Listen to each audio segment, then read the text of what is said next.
Yeah, I don't know what they think is fun.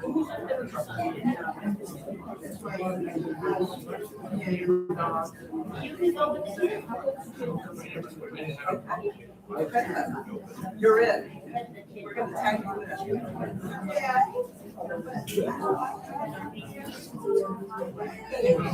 I did that.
So it started at a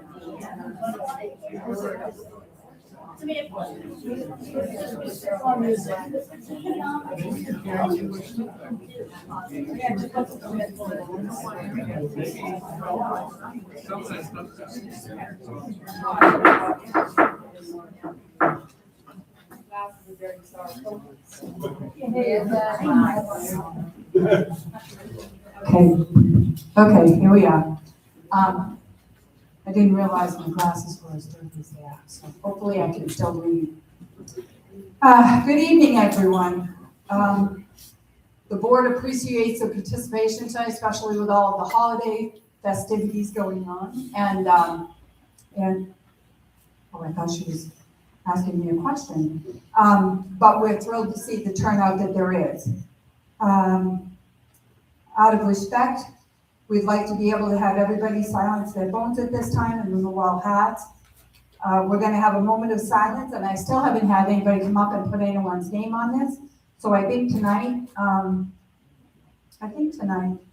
we'll just do it for overall and everybody and pray for everybody to have, wonderful, peaceful holiday, safe holiday, definitely. This meeting is being recorded. And I just need to ask if anybody else is recording it. I don't see a show of hands. Well, I guess it's just us. Okay, and with that said, if everybody could please stand for a moment of silence and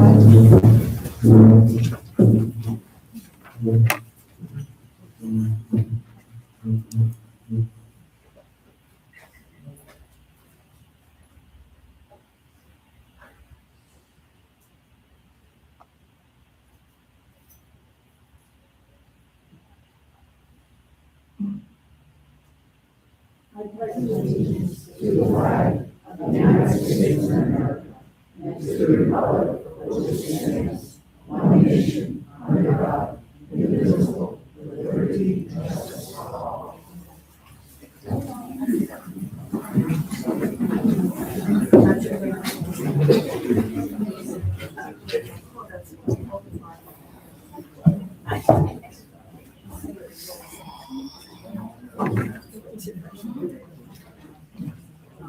Okay, we're going to start with the approval of the minutes for Wednesday, November 19th. I motion to accept the minutes for that day. They were transcribed on December 17th. I'll second that. I'll second that. I can't second it. No, somebody else has to. You're the deciding vote. I know. Okay. Everybody should have read these. There were emailed to you. The whole packet was emailed to you. No, Friday. We emailed it to everyone Friday.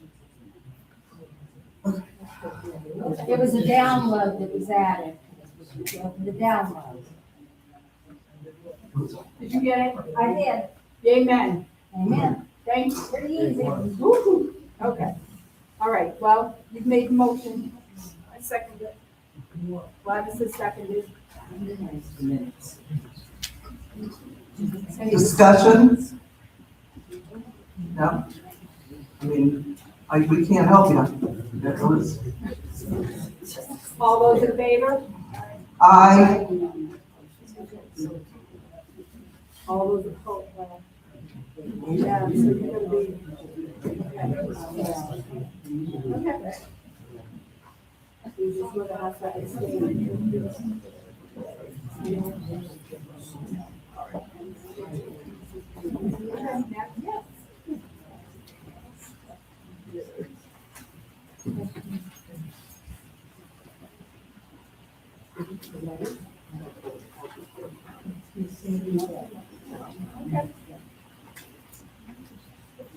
okay, we do have some correspondence. The first correspondence is regarding the aqua exercise that's been discontinued. And the water aerobics would like to take their time. We did consider this, but we have had people at the pool saying that they would really rather that not happen because they feel that it will impede their walking.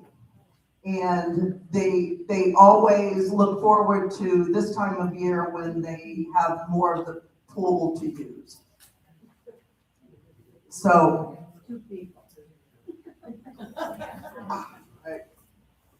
I'm gonna make the motion that the aqua aerobics class would like to use the time that the class that's held Monday and Thursday at 9 a.m. and the aqua aerobics are on Tuesday and Wednesday, so they would like to use all 4 days for their aqua aerobics. I'm gonna make a motion to approve water aerobics to utilize the pool. I need a second.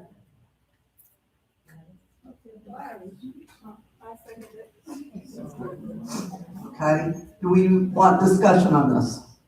We have discussion.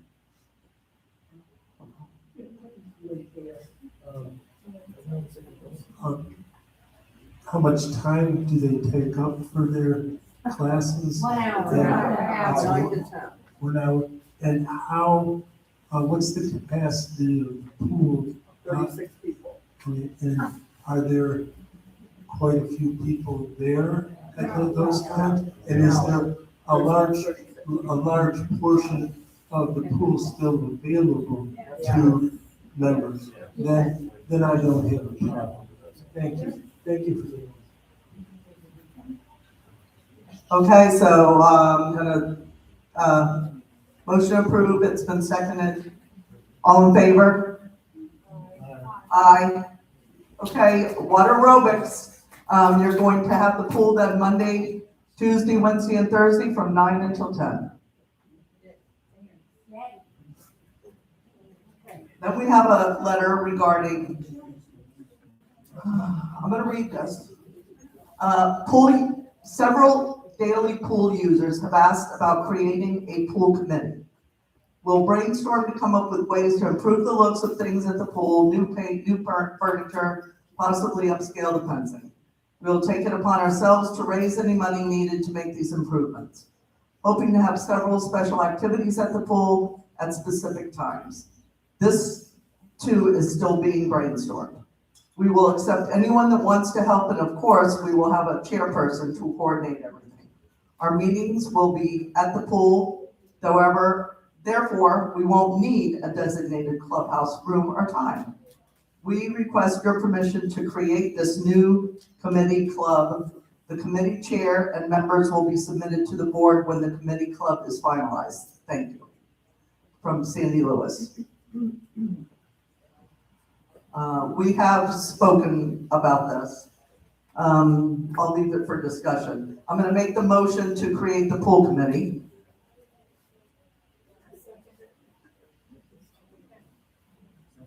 Discussion.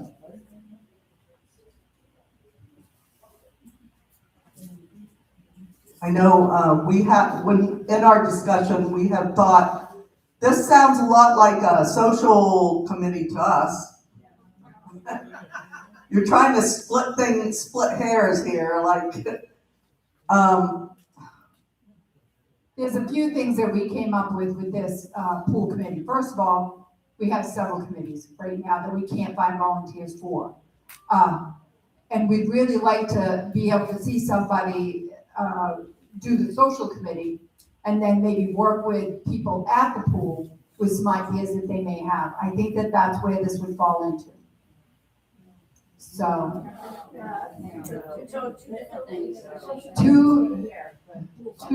correct, two totally different things, but two things that could be combined into one committee instead of two. I understand that, but there's a few reasons why.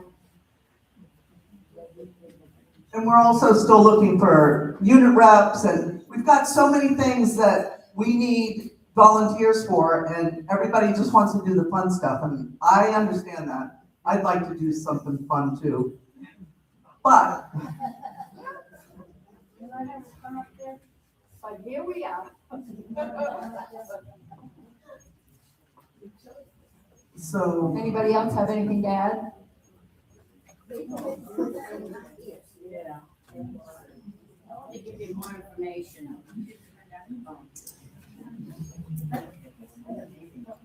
According to this, they're saying that they'll raise any money needed to make improvements. So that would be to our advantage that they would, when we have the approval on these types of improvements that they would want to make. I would have no problem with this as long as everything went through the board. I think it's nice, especially if they're willing to put up the money. Well, the thing is that I guess that would leave more room for discussion, because where would that come from? How would that be? You know what I mean? And Sandy's not here tonight, right? No. Okay. They table it until next meeting. table. We'll table it. Okay. Okay, we're gonna table this. We gotta rearrange the motion. I'm gonna motion to table the pool committee. All those in favor? Aye.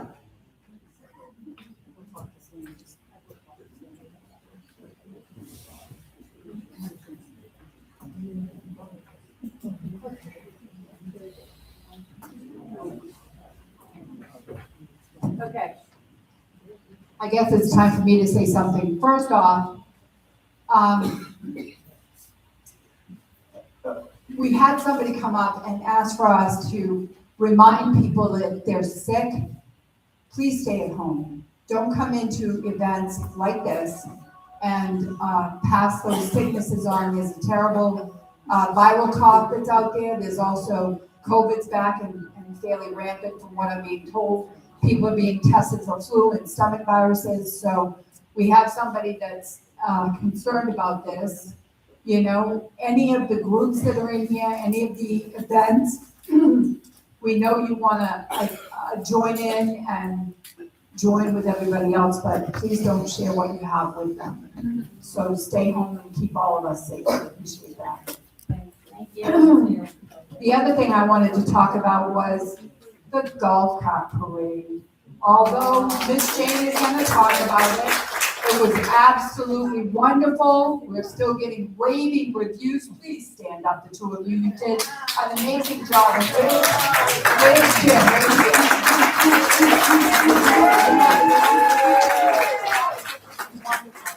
enjoyed it. The pictures are gorgeous. Yes, absolutely. Good evening. I ran the golf cart parade this year, and my name is Christian Smith. I'm with Unit 1. I ran the golf cart parade this year, and I did the best I could. It was a short notice, okay? That's not an excuse, because I got a lot of help from like Jim over there who did in the past, and Ms. Kraft, where's Ms. Kraft at? Somewhere in here. Yeah, there you are. She actually lassoed me into that, okay? And I really appreciated the turnout. It was great. Some things I want to mention though is we gave away $100 worth of gift cards for the best golf cart, okay? First, second, and third. And the board did not pay for that. That was a donation, okay? Next thing was, the parade took off, and we had this huge string of golf carts, and we went down Weatherford to Midmore, Outer Rialto, and came back on Inner Rialto, and I was the lead golf cart. We turned on Inner Rialto, and we're coming down here, we're in Inner Rialto, and here comes the golf cart parade in front of me. So next year, I think that the problem is, next year, if people are gonna peel off and go home, they should tell the golf cart behind them, keep going straight, man. But also, I got some advice from one of the guys, here in the community that said in years past, and I don't know if you can confirm this, but they said they used to do 2 golf cart parades, one north and one south. Jim's shaking his head no. They had that, and when we grew up at the beginning of the parade, all the time, 3 carts went one way, and everybody else went the other way. So the same thing would have happened anyway.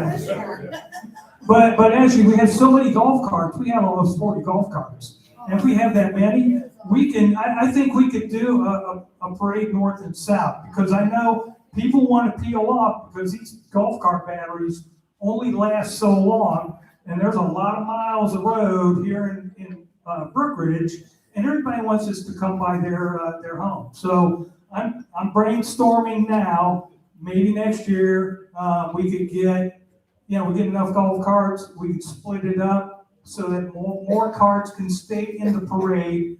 A group go north, a group go south, and everybody's happy, and everybody has battery power at the end of the parade. So we're glad to hear that you're gonna take it over again for next year.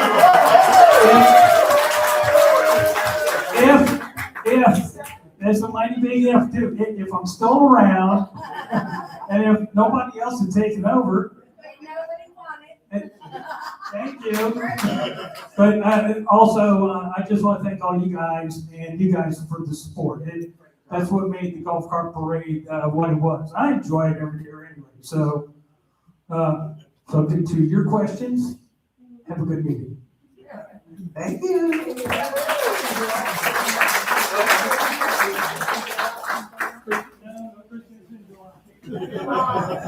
It was a special evening. Everything seemed to go over really well. There were several things going on that night, and everybody has reported having a great time. So thank you very much to the food trucks, Jerry Kraft, see you out there, and I don't know if I see you. Well, I don't see Ike and Kathy, so, but the social hour, that was wonderful as well. We all stopped in there, we made an appearance, so we all had a good time, yes.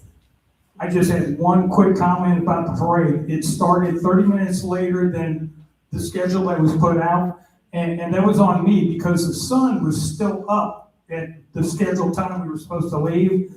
It just wouldn't have been right to go out with all these golf carts, with all these electric lights in the sunshine, okay? So I delayed it 30 minutes till sundown. So, and I know some people were like, well, you know, I gotta go, and so forth and so on. I'll take the hit on that. Well, you know, I don't think you have to take the hit. I think Mother Nature would take it, you know? You did the right thing. I think everybody wanted to see them all lit up with all of the beauty, you know? They were gorgeous, so thank you very much. Not only that, we'd like to see everybody else's lights in the community lit up. Yeah, it's very nice. I don't know, that leads me into the next thing. Has everybody seen, I believe that they're done with the lights. Of course, I don't know that for sure. But, I mean, they have done an exquisite job, absolutely exquisite. Public Works is an amazing job. Just beautiful. People come in, and now they want to come in, just let me in so that I can take my kids around and look at the light. You know, so, that's a welcoming thing to have come. So anyway, thank you very much again. Now to something not so good, you know, why can't it just be good stuff? Okay, we have been working very hard with our insurance broker, Colin. And you guys all met him, he was here talking about some difficulties, you know, future possibilities for the upcoming new year. We had an emergency meeting that was posted today that was all legal and personnel. The legal part of that meeting was the insurance piece. We were notified yesterday that, to no avail, our umbrella insurance policy is canceled us for the first of the year. Their primary reason for doing that is because of the liability of the RV law.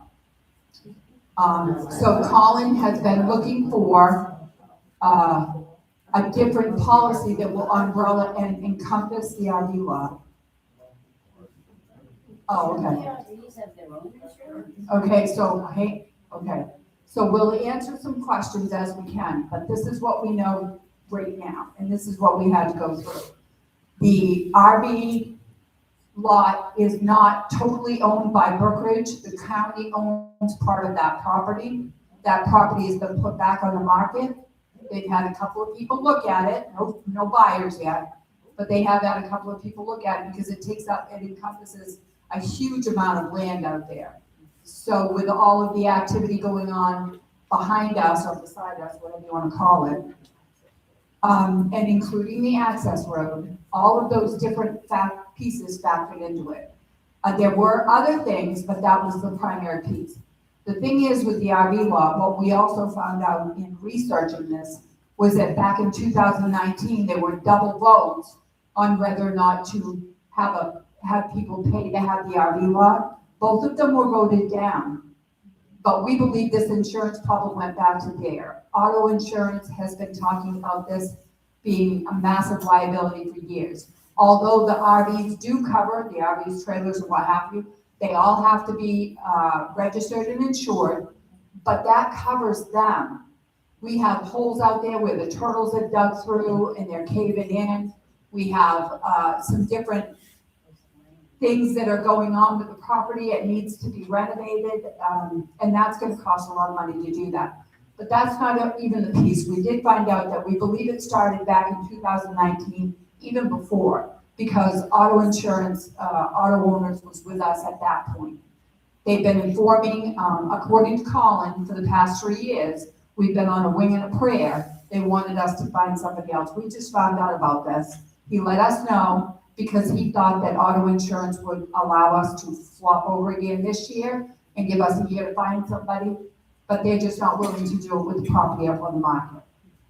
So when we met today, we had a decision to make because we have been notified by him that as of 1/1/2026, we will no longer have the umbrella that will cover Brookridge for that RV property over there. We have been dropped primarily because of the RV compound being too much of a liability. There are other factors, but those are the factors by themselves. are not the reason for the policy being canceled. The primary reason was the RV lot. He has tried to secure us another policy, but the cost is, it's prohibitive. Our HOA would have to come up with at least $60,000 more per year to be able to cover the increase for the liability of the lot. Because of this, we are going to have to close the RV compound. We know that this is a hardship for everybody, we get that. All the vehicles will have to be moved by 12/31 because as of January 1st, we have nothing. And somebody can walk onto that lot January 1st and sue Brookridge as a whole. It is very short notice, and it's very short notice to us. The thing is that what we discussed today, we discussed, giving everybody the permission to park their vehicles, vehicle, trailer, boat in their yard for 30 days in order to be able to secure an outside spot. The other thing is, I really want people to think about the fact that if they sell that property, that goes right through the middle of that RV lot. They're gonna close within 30 days and you won't have any time to move because they won't let us know. Isn't our maintenance facility in that RV compound? That Can we maintenance sell facility, right, is on ours. That's not on theirs. So we own the property that our maintenance facility is on. Yes. And the roadway that they come in and out, Yes. so they can take over that road. Part of the road, yes. I looked it up today, and the access road where you turn off of Push Brookridge your mic, Boulevard. please. Can't hear. Thank you. There you go. I can hear it. There you go. Nope. There you go. I looked it up today, and the access road where you turn off of Brookridge Boulevard, and you go and you make the right turn to turn that road to the actual RV lot, it's owned by Hernando County. So they could gate that and totally cut it off if they wanted to, but the property is for sale. If they sell it, whoever buys it is gonna cut off our RV lot. That's pretty much just a. No, the maintenance building is, look at where the gate is. There's, if they, had to have an easement. our property ends where that big ditch on the right side of the access road is, as you're going towards the lot. Those little trailers that are parked along the access road, that's all county property. When you go through those big gates that they lock at night, beyond that is actually Brookridge property, the rest of it's county.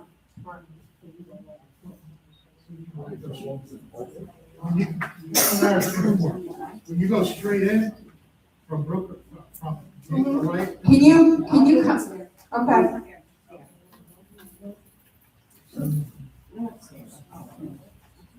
so when you make the right off of the road going in, heading towards the maintenance shed. So you're saying the property to the left, if you go straight back, all the property to the left is county? Yeah. And where, okay, so they can put a road in or whatever. Do you know where that big tank is when you turn off of Brookridge Boulevard and you're going, and you have to make another right? That big tank there? That is actually golf course, belongs to the golf course. That's where the county's road starts, right there. When you make that right to go in that long straight and those little trailers are parked, we used to have an RV in there. That's all county. We're actually using county property. and this decision didn't come lightly because we're gonna have to put some sort of access in there for the maintenance building if that property does get sold. So, it's not, I can give you.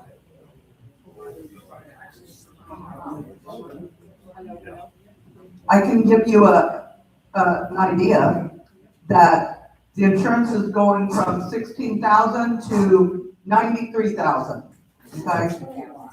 If, and that's only if, he found a few companies that might cover us.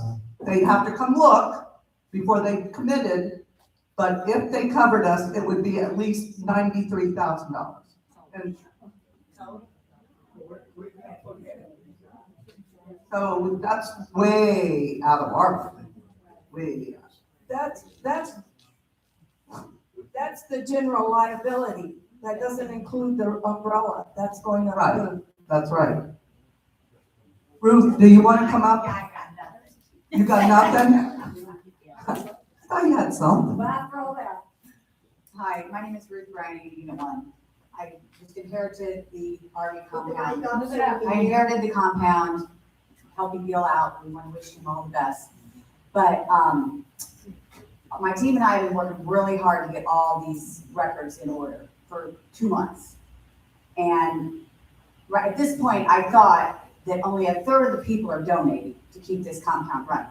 So I was hoping that if we could get 100% donations, we could get anywhere from $10,000 to $15,000 from people that are in there. And I know that if you take your motorhome or your large RV and try to put it in a lot somewhere, you're going to be paying $200 a month.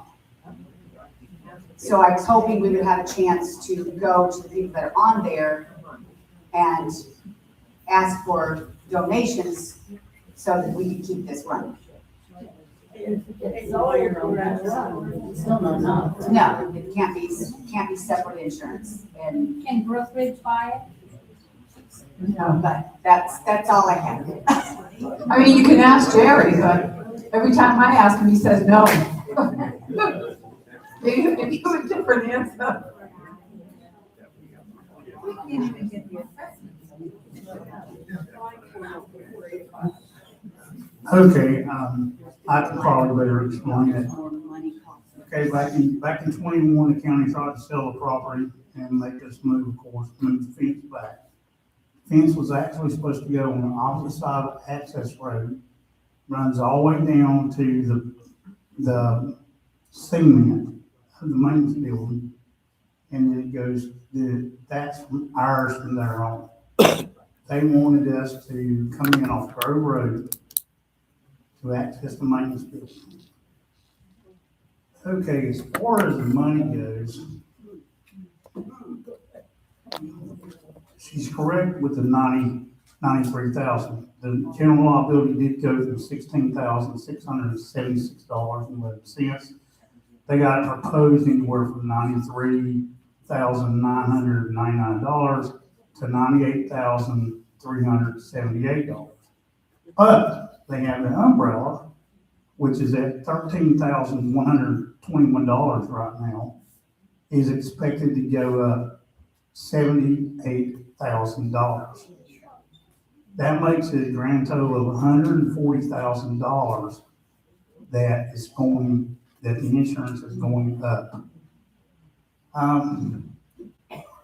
The reason I voted that it need to be out, because I did vote to close it, is because I don't see us putting this, that's basically about $5 worth of assessments. I don't see putting this $5 on the people of the community already, because they're just voting for $5.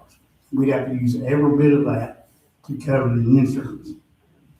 So it's not there, then you gotta you're faced with the same issue next year in October or November again. So that's all I've got to say on that, but,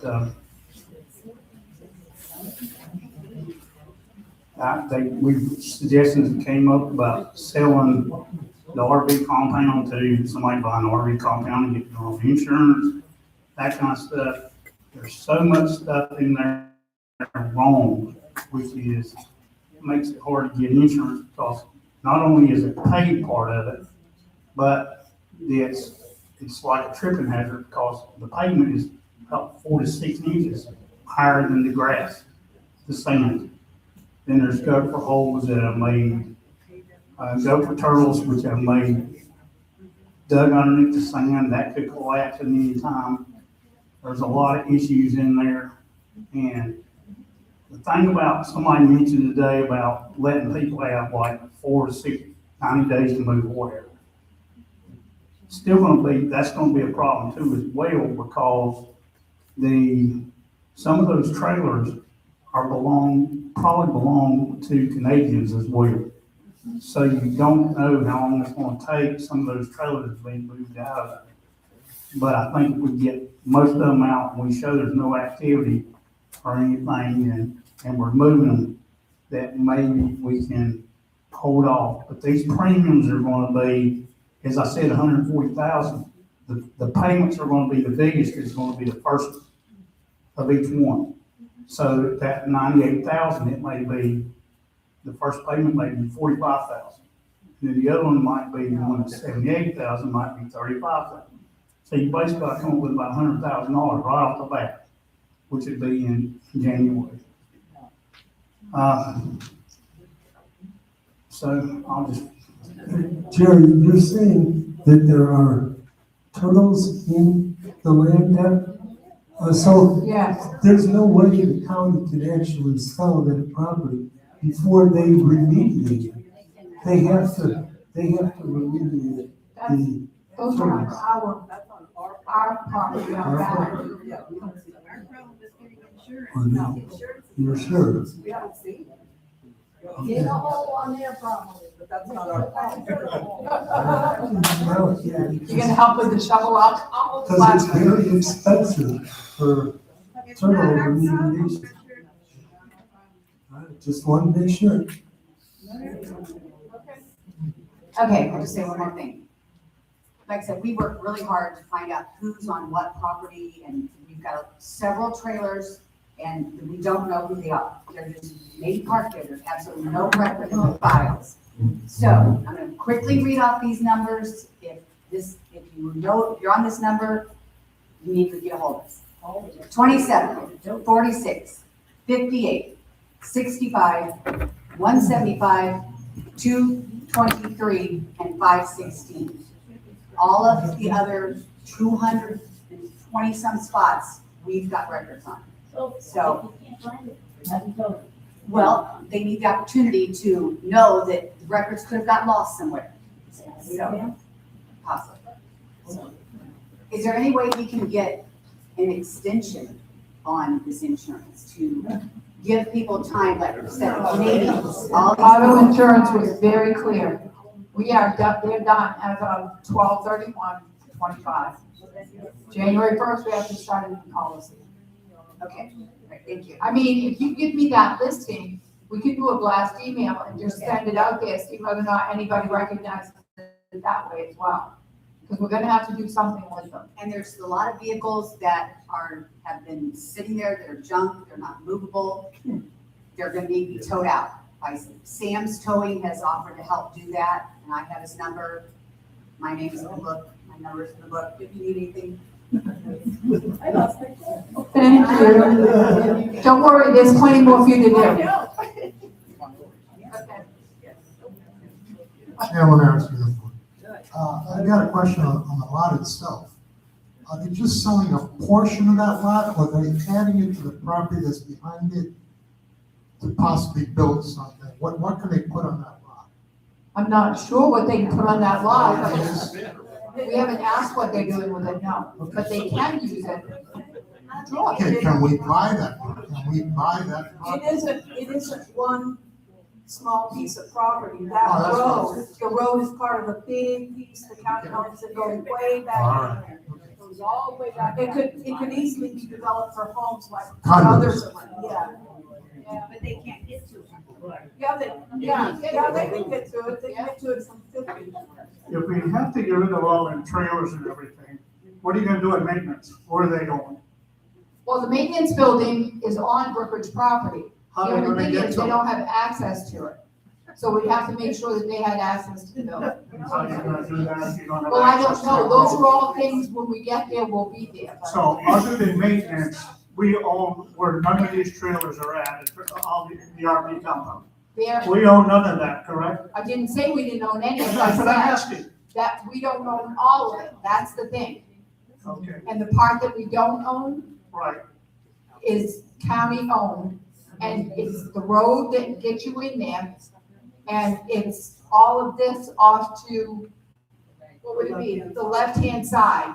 So instead of having a road that would go up through and then back down through, you would not have that whole thing from the middle piece, none of that. So you'd only have this piece by the maintenance building. So if you can get access, for the maintenance, then you should be able to get access for the other half of the trailers that should be able to stay there.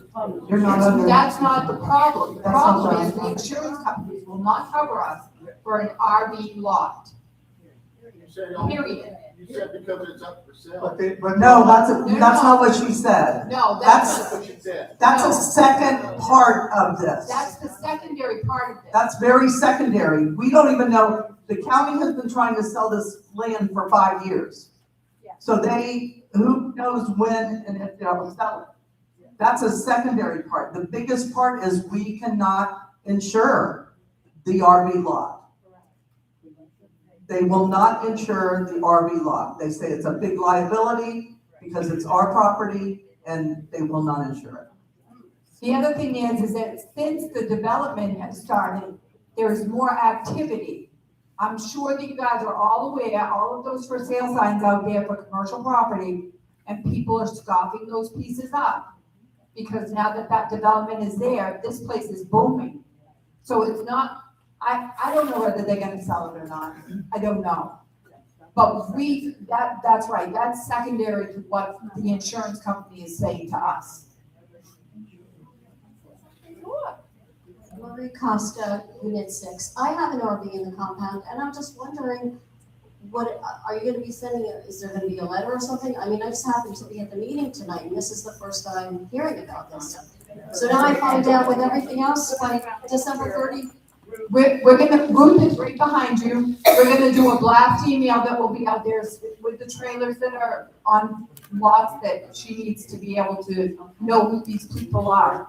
But we'll make sure that we draft up that letter and get it out to everybody. Yeah, I mean, we're talking about a couple of weeks, and now I have to find some place to put my RV. We Like, just got the email yesterday, the 16th, Okay, all so right, thank you. we're doing the best that we can with that. I understand, thank you. Okay, thank you. I seem to remember that around 40 years ago, we sold the county a lot of that property to the left for like $100 or something, and for a ridiculously low amount, because it was all our property at that time. Have any of you talked to the county and said, hey, we gave you all of this property that you were using for umpteen years, okay? And, you know, now you want to sell this small piece of property that we've been using for umpteen years. Why don't, because we only charge you $100 for all this land that you've got over here. Can't you just give us this land? But even if they give us that land, Richard, that's a really, it doesn't solve the insurance problem, because they're still not gonna cover the RV lot.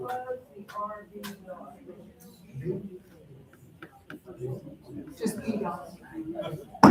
Okay, maybe though, the people that use the RV can get together and get their own insurance. Maybe they can invest.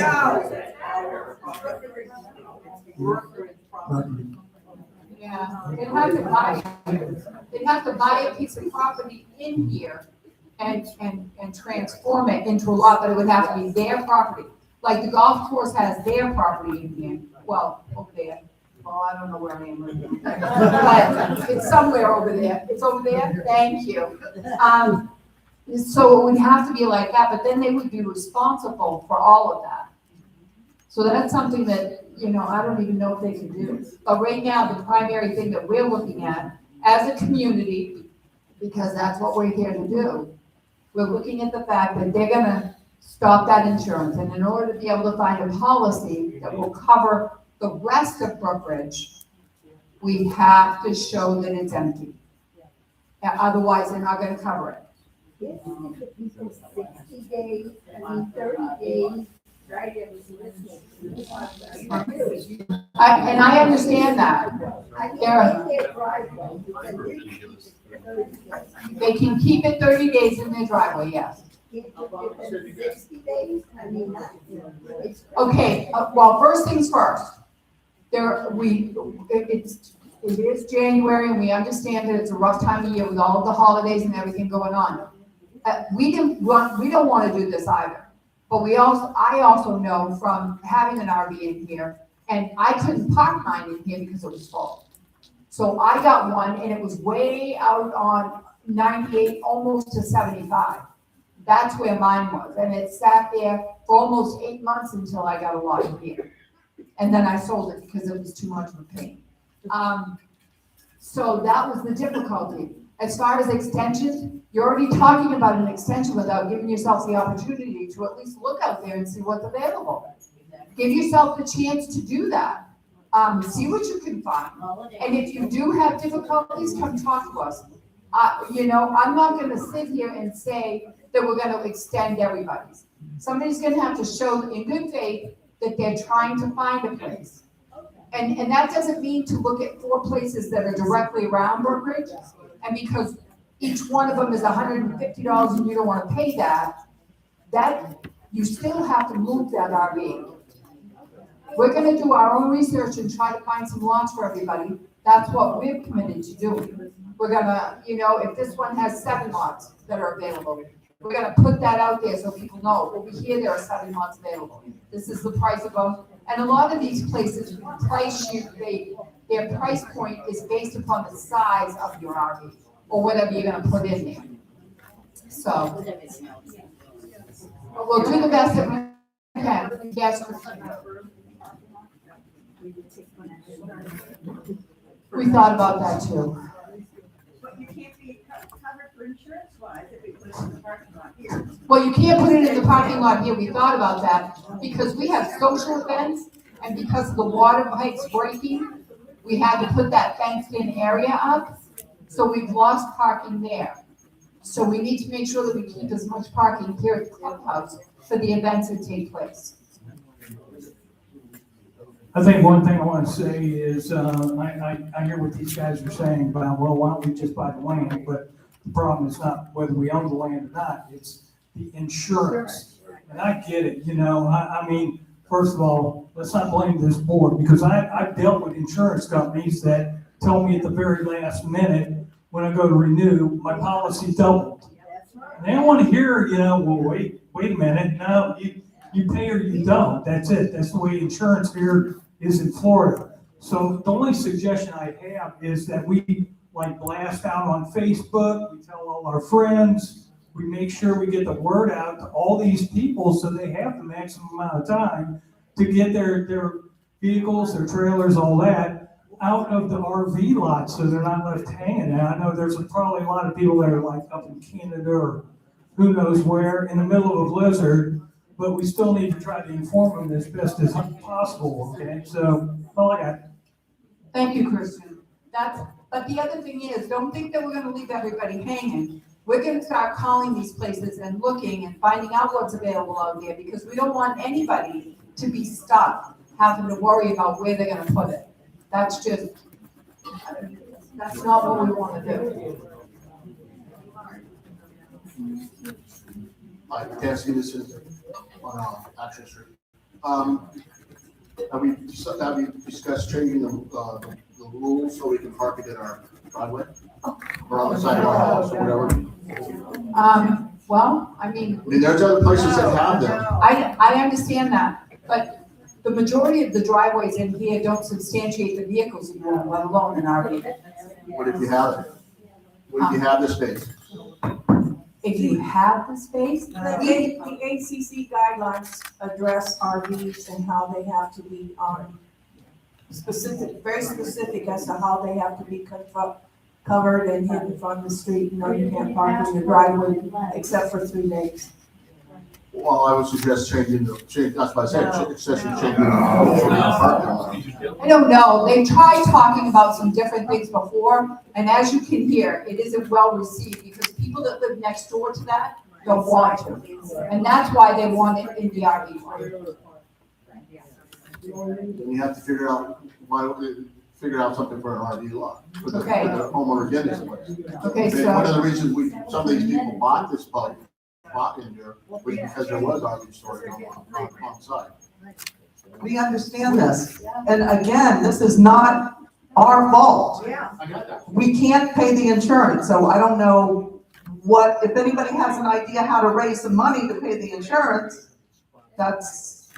we just, well, and the other thing is, Ruth, how many lots are in the RV lot? 230, 230 maybe? We have 2,800, correct? 2,830 homes in here.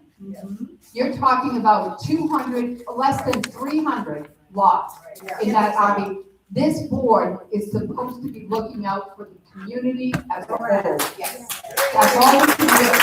I apologize for what happened last minute, and we're gonna do everything we can to help you, but this came to us yesterday in an email. I just want to say though, for all the people going, just close it down, shut it down. This was an amenity that was for this park. It's not an Okay, amenity. what if they said, what if they said the pool had to be shut down because it costs too much insurance? So I'm just saying, be compassionate, give us time to work this out.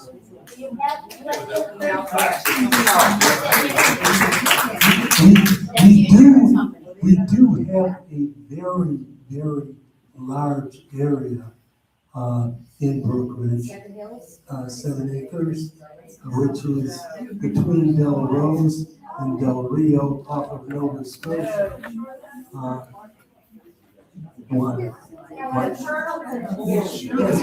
It's not even about insurance. That lot has gopher turtles on it. And we're talking not just a few. We're talking they've got babies and that's where they spawn, they do all of that stuff. And that's why no matter when we try to build on that or do anything with it, we had brush out there that had to be removed, and that was way far from the turtles. But the environmental, they were on top of us because we left that brush pile there. You can't have it. Building, we were talking parking, and we don't have a park where they're at. Right, the insurance is the problem.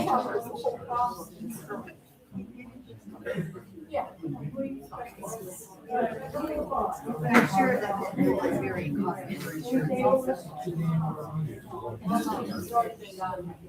I was just, we got 200 lots out there, 230. If each person that had a spot out there paid $50 a month, which would be far less than what you pay in the community, that'd be $120,000 at the end of the year. I know. That would pay for your insurance. I'm just throwing out an option.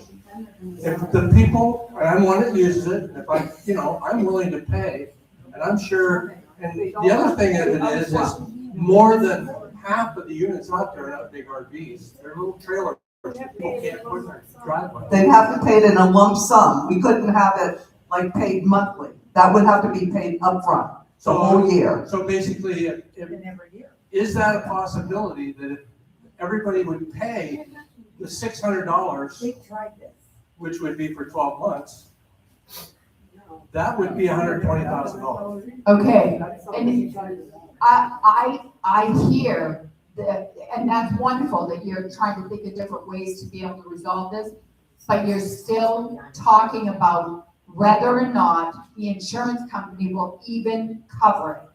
We have lost one insurance company that says no. So if you're willing to pay the over amount, the auto insurance is saying, no, we're not doing it at all. These other ones are saying, we'll come out and take a look, but we're not promising a thing.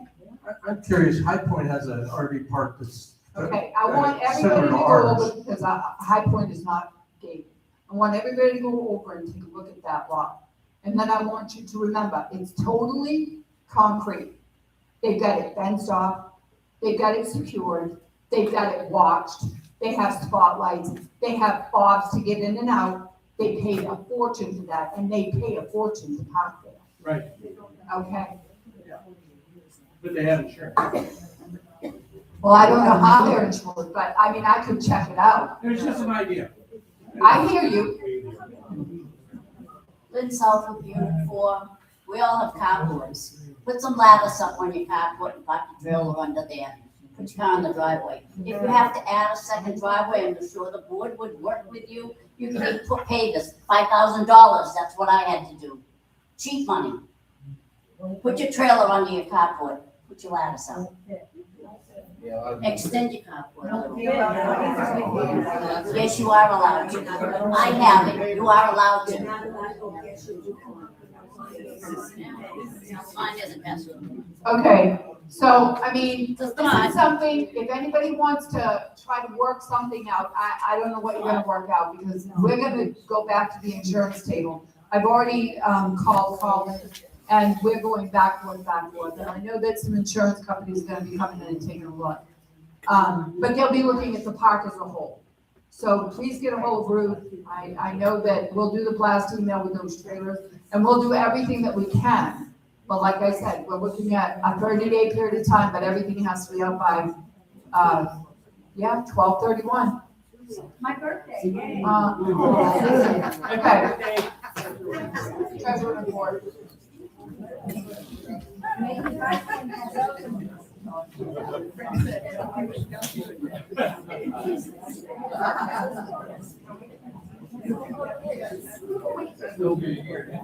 Oh, wait, can I just say one more thing while he's looking for his papers? Anybody that would like to come in tomorrow, after the, meeting tomorrow morning, it'll probably be like 10:30 tomorrow morning. We have everybody's statements ready to be mailed out, but we're gonna need some help stuffing the envelopes and getting them ready. That would be great. I'm looking at everybody. Anybody that wants to do it, I would love that. We'll be there with our, gloves on. Hopefully we won't get too many big guys. So we'll be down there anyway. Duck donuts? I don't know what a duck donut is, but if we have to find them, we will.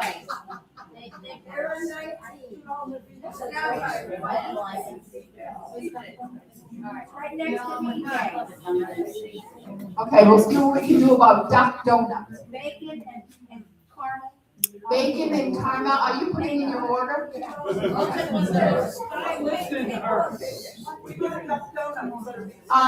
The meeting tomorrow morning is at 9:00. I figure it should be over by 10:30, 10:10, 10:30. So anytime after that would be great. We're gonna have everything in the conference room at the office. Is it better this time than it was when we did the ballot? Yeah. It's only one piece of paper, and you stuff it in an envelope, seal the envelope, and it's got its own cookie on the envelope. 10:30, yes. Okay, very good. Thank you very much, everybody. It's for your, HOA invoices for next year, 2026. We mail them out in December, so. Don't mail mine, I paid. Thank you. Save the money. Okay, I'll answer one, what the gentleman said about the RV compound paying.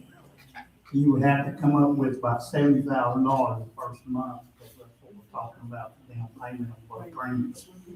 So, and another thing you have to worry about too, if you're having a hard time, let's say the RV compound has a hard time getting donations, and you're having a hard time trying to find out who wants what trailers. That's gonna be a problem of trying to get them to give you X number of dollars to make that 70,000. So you gotta keep that in mind too as well. I'm gonna talk about the reserves and bank accounts. This comes straight off the, website, each one. Brandon Bank, that we talked about right much, is account number 1604. It's got $70,064.63. However, there is a payroll that just went out today that's gonna make that minus about 30,000. then you got one at the end of the month that's gonna come out too.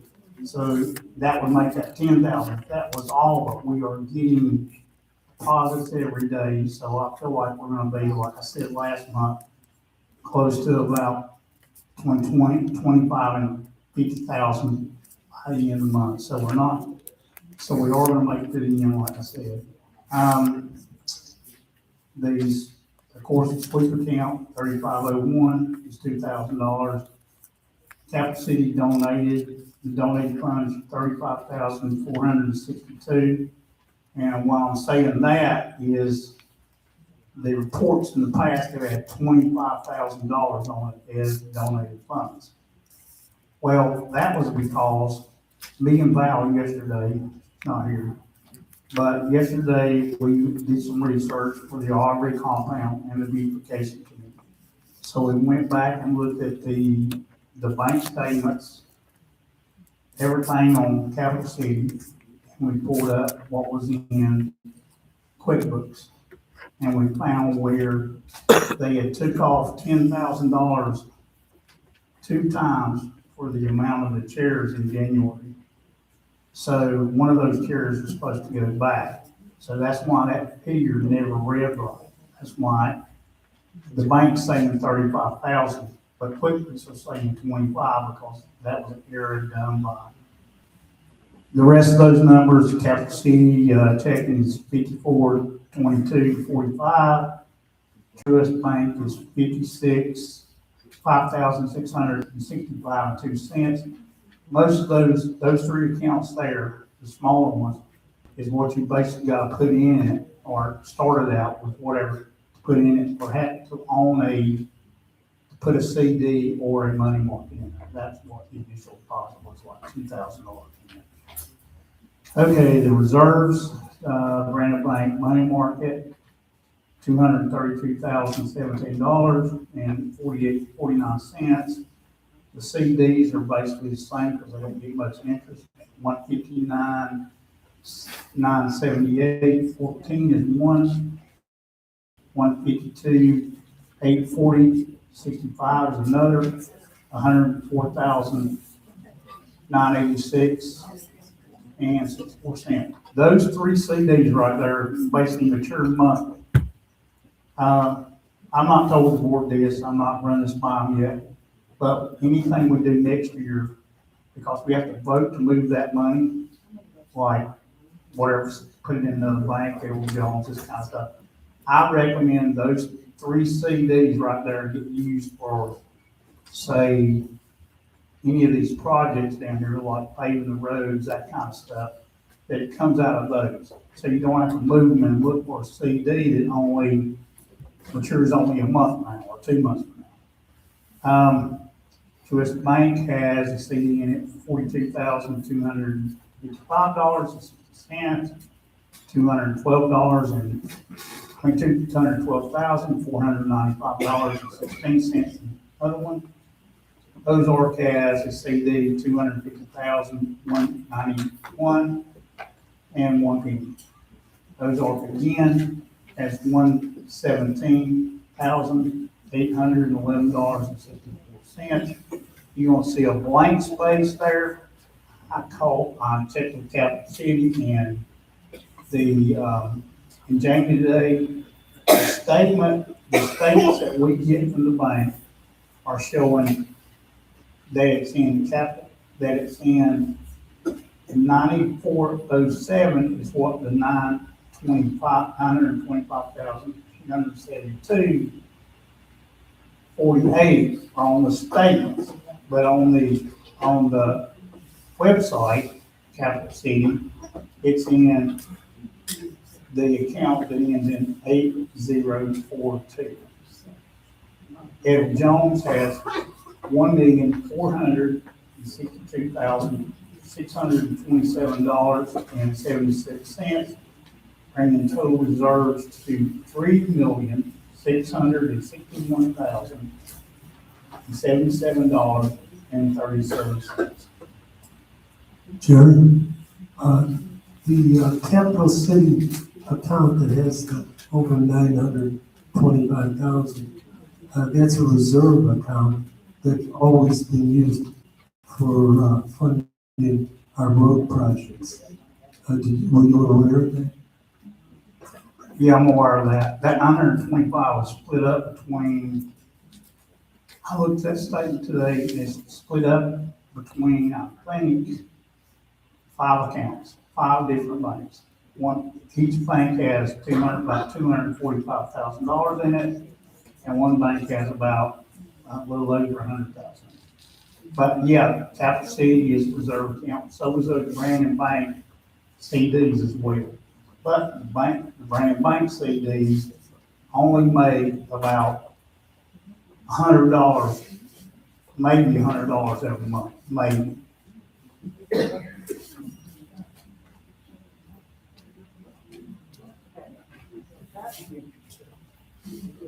What percentage is that?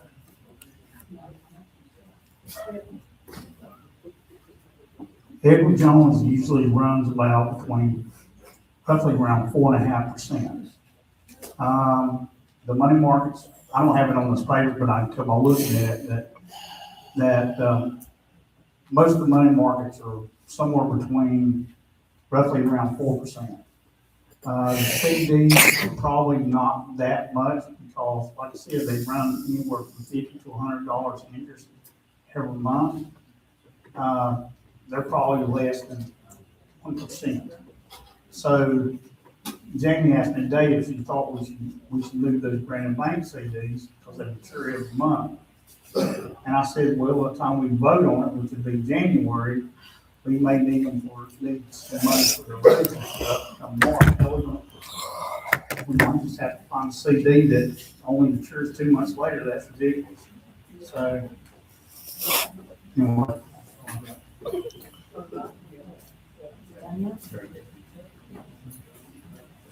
Okay, I was gonna say, Tracy, don't sit down.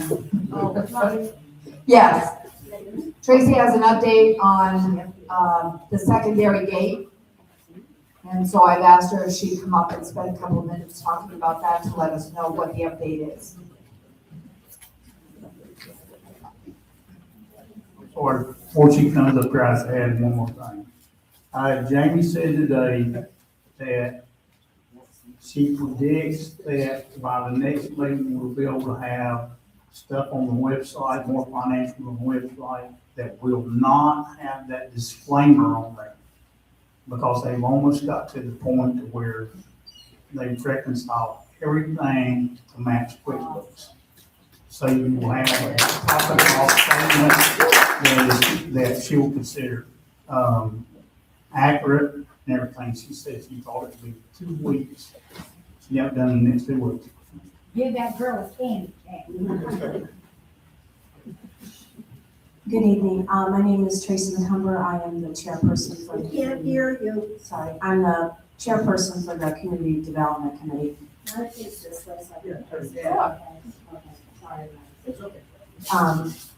I just want to give you an update on the gate, and I'm going to read off here because I don't want to miss anything. So I'm going to read from my script here. We have a contractual agreement with an engineering company out of Tampa. They will access the volume of traffic coming out of Brookridge and the redistribution of traffic to the second gate. The proposed location is the Adolph Grove Road location at this time. Once they determine the volume out,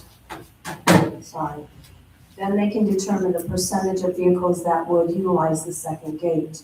The initial cost of the survey is $9,200, which is covered. We've received $15,000 from the developer, so that money is accounted for, so we don't have to spend any money out of pocket for that survey. The survey will start in January. We do not know an exact date yet, but they will let us know. We'll sit down with the engineers and then we can go over the particulars at that point. We do understand the community is interested in the project's final cost. However, we cannot provide an accurate and final budget until the engineers have completed their survey and their analysis. We thank you for your continued support and patience as we work to ensure the success of this project. Thank you. Steve would like to update quickly on the development, if that's okay? Yeah. People have questions? Okay, thank you.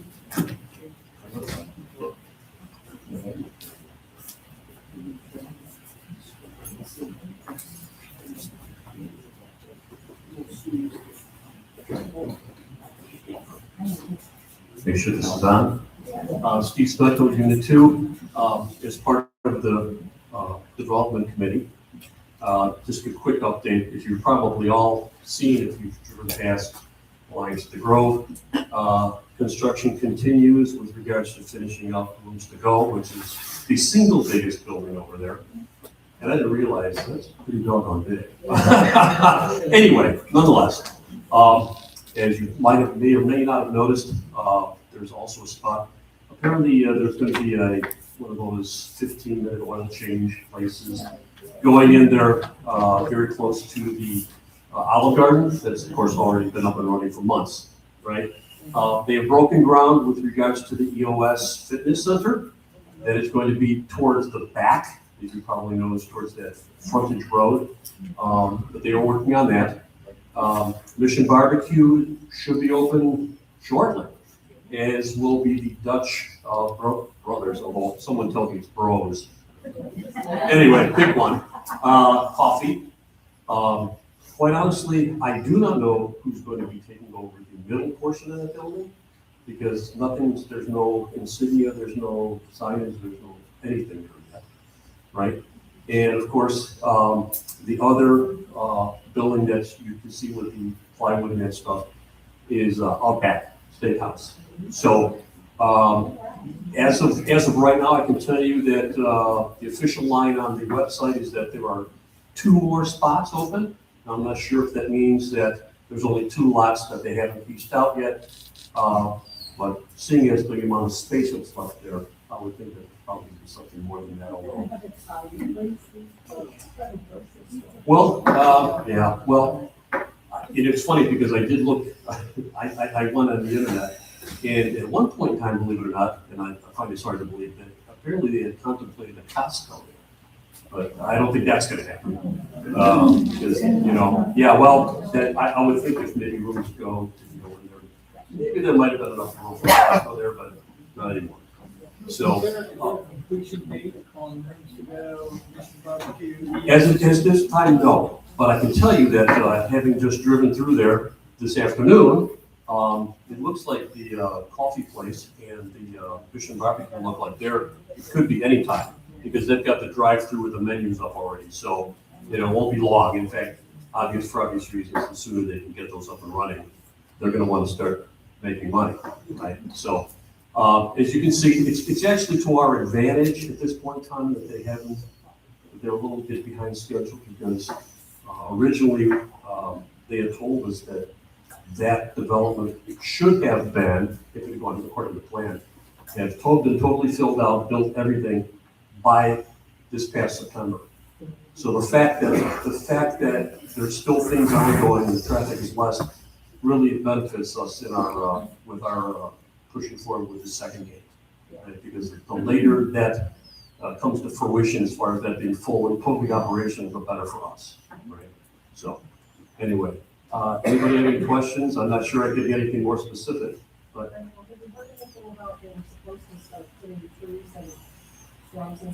Right, actually, thanks for bringing that up, because when I drove through there, it's very plain that you can see Brookridge pretty much from one end to the other through there, which of course is not, was contrary to what we were promised. So I can tell you that the last conversation we had with the developer is that is on, that they intend to fulfill that.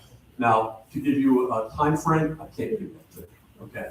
But that what the original plans were was for foliage and all that stuff is still on, and that we intend to pursue that and fulfill it. Okay. I'm just wondering about access to the package store right out the gate. Because again, this morning I saw somebody coming out of Brookridge to kind of zigzag across and oncoming. Into the liquor store? To get to the liquor. Well, I don't know if anybody noticed the other day that Fernandez County was ticketing for that. And I can tell, even though it's possible now, obviously, because everything isn't fully operational, I can guarantee you that's going to be a hell of a lot harder.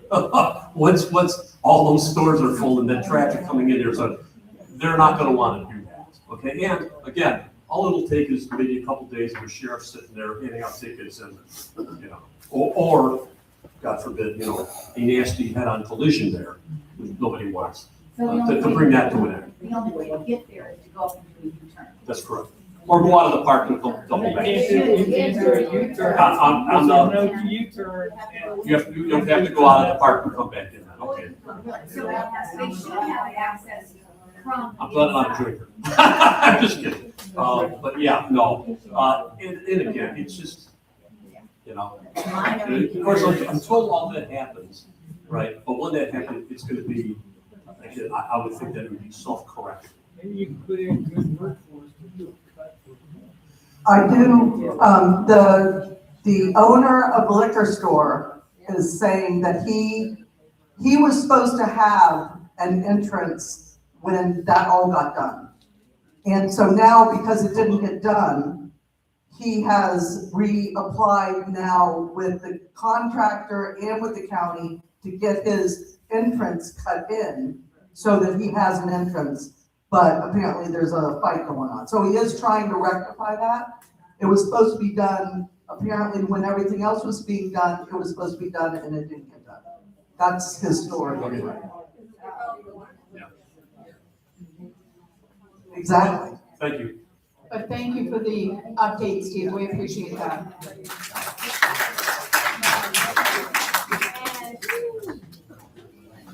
Okay, regarding the saunas, it's still in the works for them to be doing this sometime in January, although I have not gotten a confirmed date of when they're going to be here to start that. I tried contacting them today. There was apparently nobody there. I don't know if they've cut back their hours because of holidays, but I will again try tomorrow if I don't hear, because I do want to get a firm date of when they're going to start the work and get it done. Correct. The next thing is, under unfinished business, we have the cameras and the wiring here at the clubhouse. We are still looking to and at quotes coming in from people. We have one. The other one that we did get, they sort of bowed out because we need them to clean up the wiring that's up through the ceiling as well. And they didn't wanna get involved in that, so they bowed out of that. The social event planning committee that was tabled in July, we're still looking for volunteers to be able to put that together. We are now up to 4. We have to have 5 in order to be able to pull that together. So I appreciate one more person, at least, if not 2 or 3, to come forward for that social committee. That would be greatly appreciated. So anyway, enough said about that. The tennis and pickleball court, the electrical repair that was done, we spoke with the electrician today.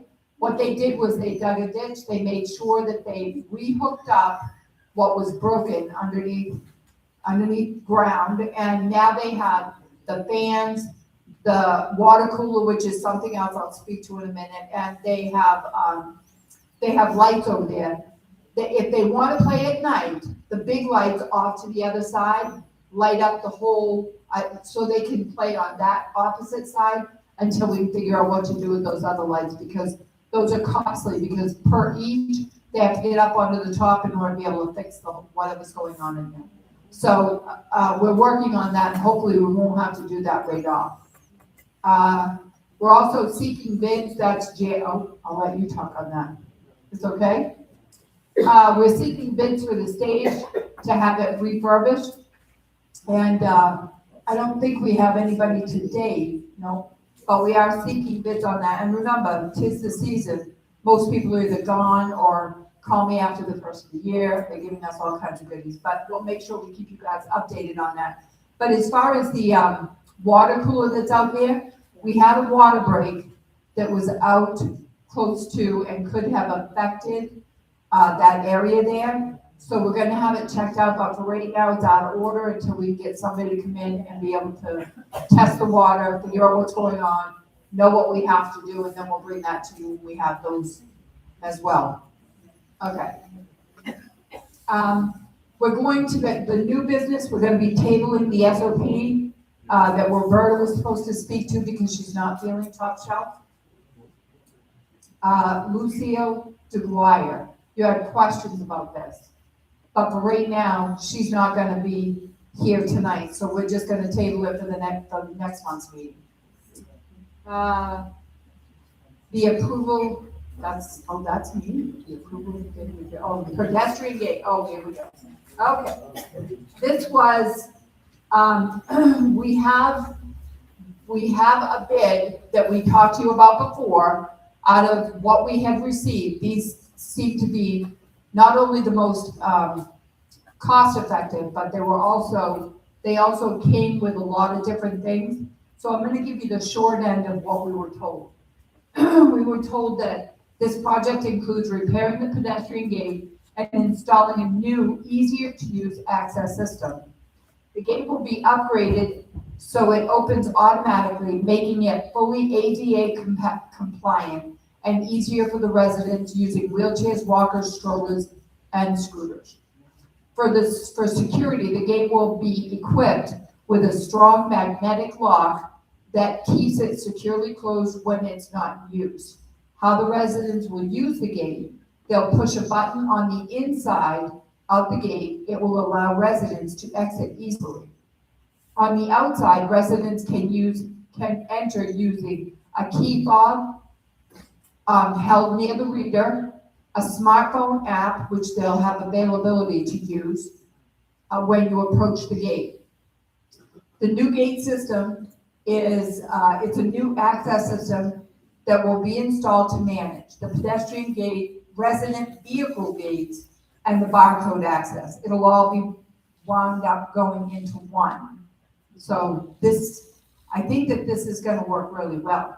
The system will combine all access information into one easy-to-manage platform, improving security and simplifying the administration. There are no monthly service fees for this system. Future flexibility. The system allows for future expansion, making it possible to add access to other areas such as the clubhouse or office if needed. Management can access and control the system online from anywhere. Installation schedule. Installation is expected to take 1 day, but give 2 just in case they run into a problem, provided there are no unexpected issues.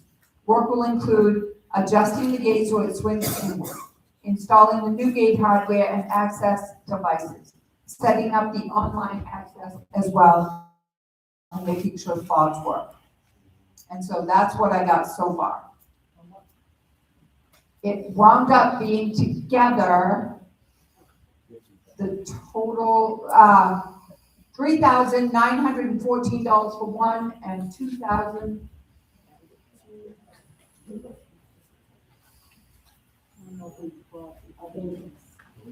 There are 2 separate pieces to this because the piece that they're putting, the hinge that they're putting on the door is solid steel, and it doesn't just go at the top and the bottom a little, it goes almost all the way down. It like would go to your knee.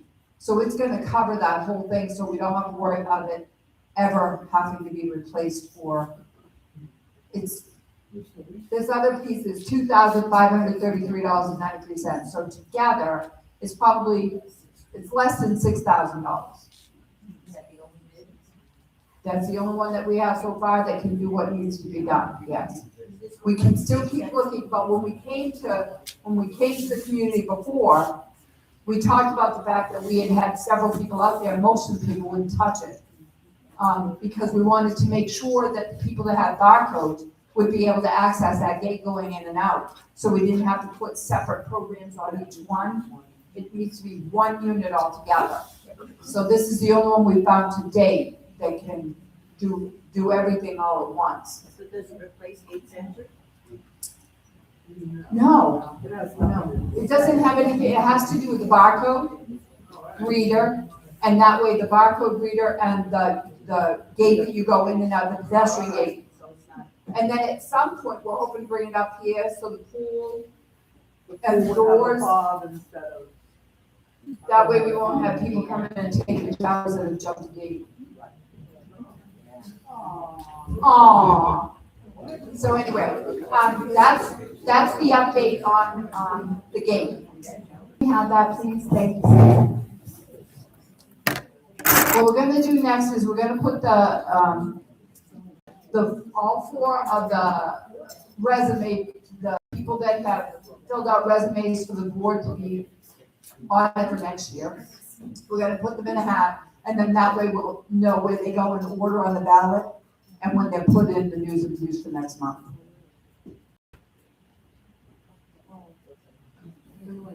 That's what it is.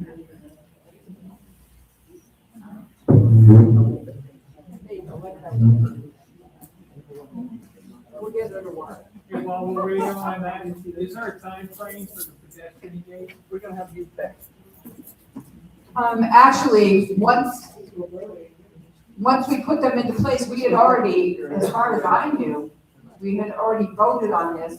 The only thing is we didn't have the secondary on the hinge. So we've got that now. I may have to. This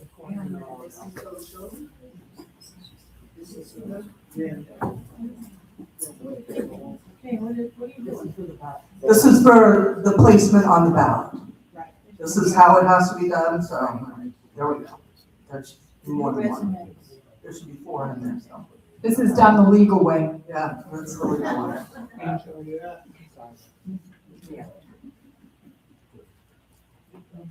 So first on the ballot is gonna be Gino Verdi. What is that last name, please? Verdi, V like Victor, E-R-D-I.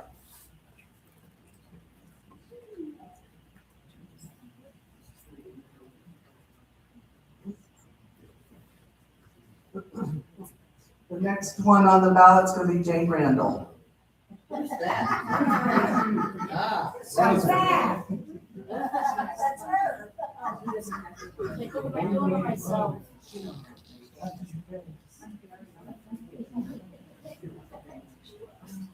The next is Roberta Broder.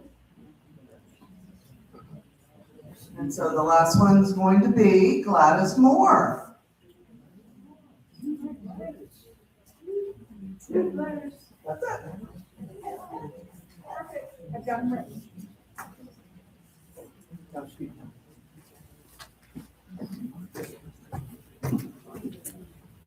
Funny reading your name, anyway. How much longer do the other officers still have left? The offices that are on there right now, Jerry and Val have 2 years after this year's done. And Richard and I have 1. And then we're done. Yeah. Let's get reelected. Unless we what? Well, unless we draw a hat away, we'd have to do that first. We'll do that for you. Oh, gee, thanks. Okay, where are we? The Meet the Candidates night will be, I got my little trusty paper here. I believe that it's January 21st. 21st, right? Okay. Yep, Meet the Candidates is January 21st.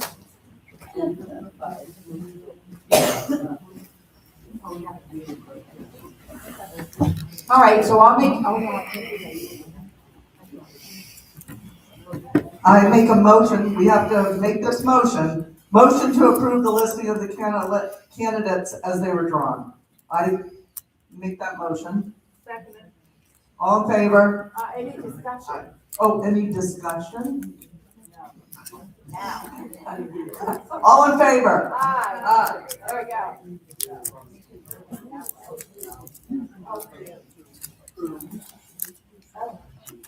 We have to make a motion to approve January 21st for Meet the Candidates. So I make that motion.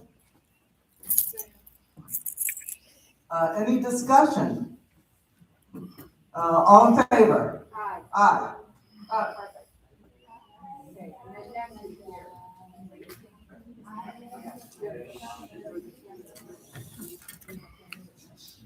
Oh. Lucille DeGuire? No, you said about the candidates, you wanted to talk, you had a question? Oh, you did, yeah. Yeah.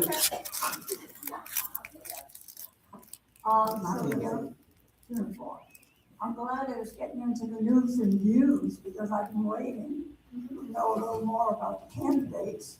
January. Right. And I presume the votes are gonna go out for people soon enough in January? January. Okay.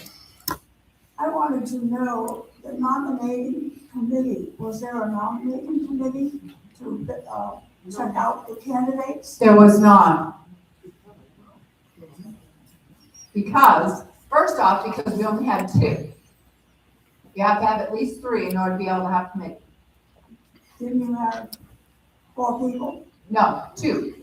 Didn't you have 4 that are wanting to get on the board right now? Okay, the other thing is, 3 of those 4 people are already on the board. So, Technically, they're. right, so they've already been reviewed and checked out and all that's been done, so there would have only been 1 applied. Okay, so that's my next question. Okay, Other than the 4, there were no other applicants. No. Who were there, and they were negated because of reasons that we don't even know about. we have 4 applicants, That's all you had. that's it. And we Okay. had only 2 people for the nominating committee. Okay. Just wanted to- Oh, well, maybe, I mean, we had somebody put in their resume, but the resume was late. That's the only other person that we had. We didn't have anybody before that, just the 4. Yeah, we had heard about that late entry because of a confusion about dates. Correct, the confusion on the date came from, yes, Okay, yeah, there was a problem with that. Correct, okay. thank you.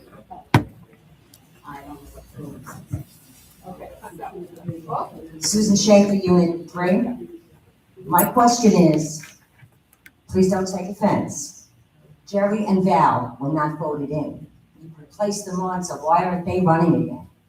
You stated that the lawyer said that that you can do that. You can give them 3 years, and that's what you did. We need that in writing, according to the bylaws, and you're smiling, you know what I'm talking about. You've been on the board before. That's the wrong way to do it.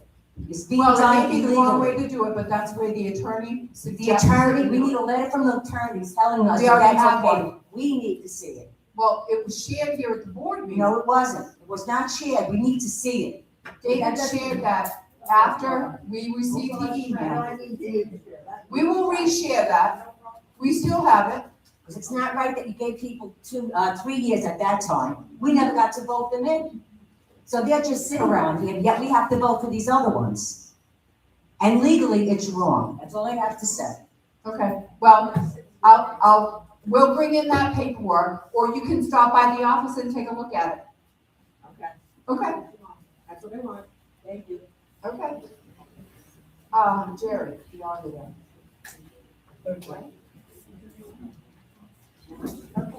I disagree with you, Sue. Sue, I disagree. Thank you.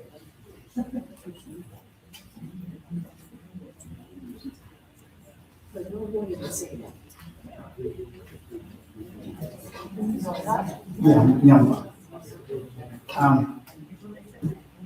Okay, the next thing is the, unfinished county fees, it says financial audit, per bylaws, Article 13, the board in consideration for the treasurer's recommendation shall employ a CPA accounting firm to conduct an annual audit. Make a decision on which company will be auditing our 25 financials. They actually, when I looked at this and I saw this should actually say 24 as well. 24 and 25. The audit, we talking about the audit? Yeah, they did, the last time they did the audit was 22 and 23. They didn't do 24. It says 25 on it. This should say 24 and 25. And the reason 24's not been done, or could even be talked about, is it's still under investigation, and parts of it are still locked by the accountant and things like that. It's still not able to access it, so, but I make a motion that we still use Affinity, because Affinity found the 141,000 that was short in 23. So I make a motion to retain Affinity for 24 and 25 financials and taxes. I second. Any discussion? Discussion. All those in favor? Aye. Aye.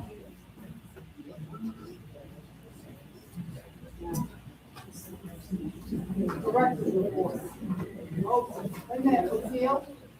You answered my question. Okay, so you're all set? Yes. Thank you very much. Okay. On to the directors. Gladys. I know. I probably really don't need it, but. Okay, I've been working on the website, trying to update it as I get information. I've had a couple people that have said they have problems trying to get on. And I have an appointment after holidays is over to work with a lady to get on the website, but she couldn't figure it out. If anybody else has a problem, please contact me. I will come to your house and help you get on your phone or your, whatever you need. Also, I've been working with the ACC committee, and I've updated the ACC manual, the document part.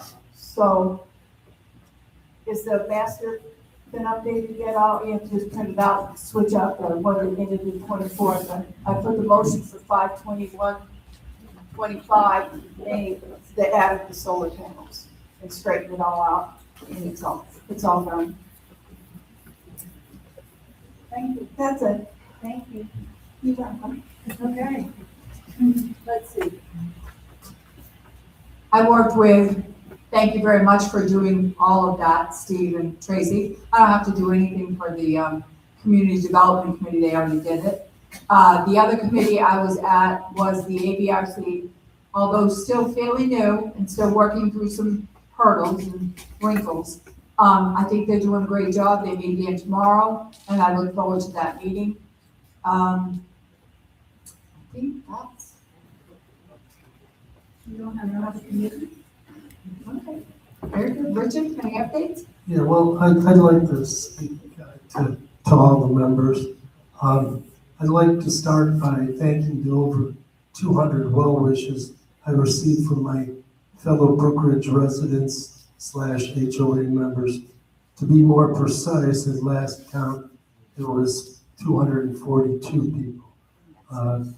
I wish that I could mention all of your names, but that would take up quite a chunk of time.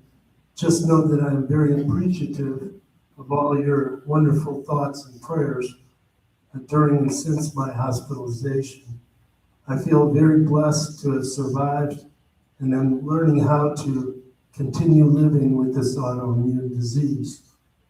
Second, my Linda and I have saved Brookridge over $340,000 over the past 8 years, approximately $36,000 on the entrance sign, approximately $8,000 on the mold remediation of the gatehouse, approximately $300,000 of tax liability on the Spectrum / charter money by implementing a tax strategy discussed with the accountant Michael DeMars, which was finalized before the end of December 2024.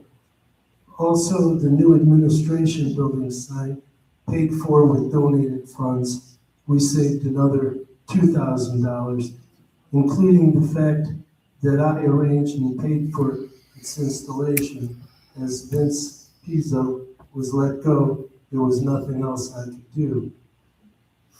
Third, I've been asked by several HOA members to look into the purported sheriff's investigation, which Catherine has reported involving Brookridge's financials. So I went to the Hernando County Sheriff's main office located at 18,900 Cortez Boulevard, next to Sheriff Mylander Way. I showed proof that I am a director on Brookridge's board of directors. Then I was introduced to Patricia Leonard, her title is records clerk, and Rebecca Bursky, her title is public service technician. They both told me in no uncertain terms that there is no ongoing investigation at or from Brookridge, nor is there any active case number.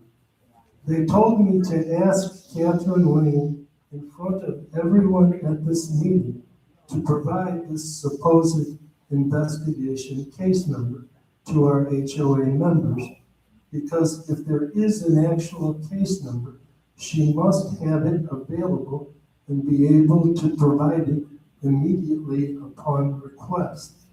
In case, if you are wondering if the investigation could be processing out of another location, I was told emphatically, no. Everything goes through this sheriff's office.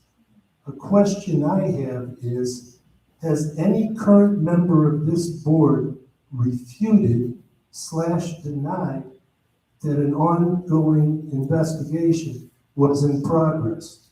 If not, why? 4, while I was out and under doctor's I care, want to say something. You didn't talk to a detective then. You talked to a records clerk and I went a to records clerk. I went to the front desk. None of the detectives. That's good. That's fine.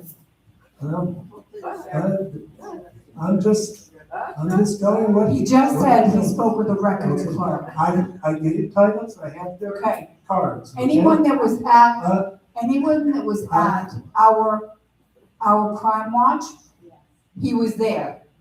He spoke with them, he gave a brief synopsis, which is all he's available to do. So if anybody, the reason why, we do have a case number, we have that. We also have the case number with, it's not, I can't speak on that, so I'm not done. I'll get in trouble. I am being videotaped right here. It's public record when they make it public, yes. All right, if I may continue, please. Yes. While I was And I out really and don't under understand why you doctor's didn't come care, ask a board member first. Why do you do this at a meeting? I received a I wish you had brought this certified letter paperwork into dated the August office when you 21st. came I several would weeks. appreciate it if you would not talk over me. Please decorum by my fellow board members. I have not raised my voice. I have not spoken in a disrespectful manner. I have allowed you to interrupt me, okay? So please allow me to finish, okay? While I was out and under doctor's care, I received a certified letter dated August 21st, 2025, signed by Val Stratton, Secretary of Directors, Brookridge Community Property Owners, Inc., basically informing me that I am required to attend the next scheduled board meeting, or per bylaw Article 5, Section 8, which reads, continuous or numerous absences from attending board meetings without apparent cause or excuse may be a cause for the board to recommend a recall vote to the members. The letter also stated, should you have any questions regarding this notice, you may contact President Catherine Lane directly through the association office. After consulting my attorney, he informed me that this does not comport with Florida law. So let's see if anything further develops. During the entire time I was up north in Illinois, not one time did I receive a phone call from Catherine Lane, our board president. I had to call in either Jane Randall or Val Stratton to be able to participate in board meetings by phone while watching on YouTube, which has about a 5-second delay. Since Vince Pizzo was let go several months ago, nobody on the board has been able to figure out how to have me attend via Zoom so that members can see me and easily hear me in real time. 5, under this current board's watch, more employees have been terminated, especially every single employee in the front administration building, than by any other Brookridge board. My question is, why? As a board, our job is not to become an employee of Brookridge. It is to help run it smoothly, not take over every aspect of it. What happened to the finance company promised? We promised our HOA members the breakaway gates that were promised, roads to be paved that were promised, a forensic audit that our members voted yes to over 2 years ago, and many more things. 6, after many years of paying Brookridge tens of thousands of dollars, we cut off our noses to spite our faces by kicking out Friday Night Bingo, which had huge participation. An excuse I heard was that they didn't have a current certificate/license. So why didn't we help them get what we felt by law they needed? Did any government entity threaten to cite us for illegal gambling? Are we ever going to get that bingo income stream back? If so, when and how? If not, why? Regarding special meeting Wednesday, October 15th, 2025 at 6 p.m.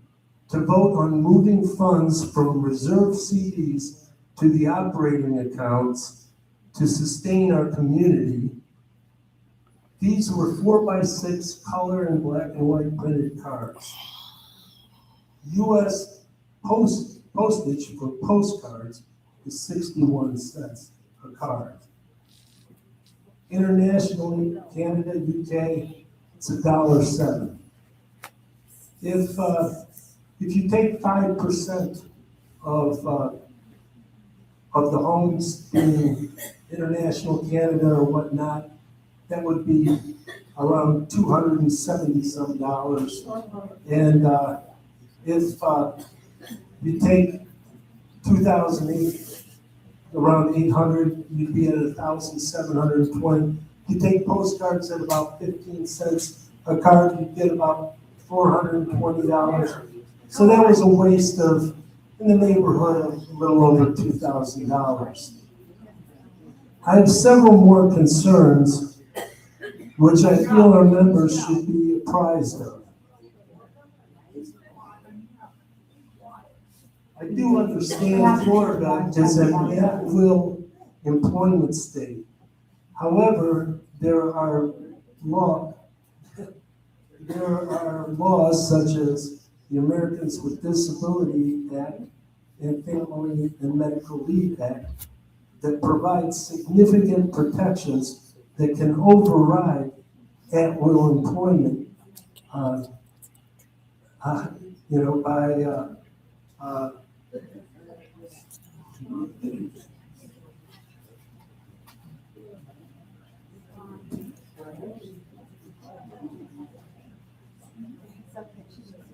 for discrimination reasons or during protected leave requiring employees to offer reasonable accommodations or job protection. 9, I ran to be a board member to serve our community, not to micromanage or take it over. I would like to know what Catherine Lane's and my fellow board members' end game is. Do they continue doing whatever they please without any accountability, licensing or academic qualifications necessary. Amen. Would you want an auto mechanic to perform heart surgery on you? 10, I was frozen out of the October meeting, even though I responded on YouTube. An excuse I got was there were recording/streaming issues. There have been all sorts of technical issues, even purported sabotage. What are we doing to protect our expensive video camera/recording and computer equipment? 11, the aforementioned I bring up to my fellow HOA members for your consideration. You all should expect and deserve truthful answers to all of your inquiries. In closing, I wish all a very happy holiday, Merry Christmas, Happy Hanukkah, or whatever else you may celebrate, and a very happy New Year. Thank you. Okay, thank you very much, Richard. I just have one question, and that would be, is that not what you should be doing? You're a board member. So instead of throwing all that trash on everybody else, how about you eat some of that up? You know, be part of the program. That's what we're asking. Everybody out here wanted to know where you'd been. I didn't know you were sick. You know, I didn't get the 411. Well, I mean, maybe he didn't want them to tell me. I don't know. We didn't know. Yeah. And she didn't call you, but did you think that the phone works the other way? So really, for us to have to sit here and listen to this, it's not fair. And Merry Christmas to you. Okay, now that this has been taken care of, we need to be able to move on to the. And believe it or not, they knew about it because they sent me a get well card. So I got the get well card.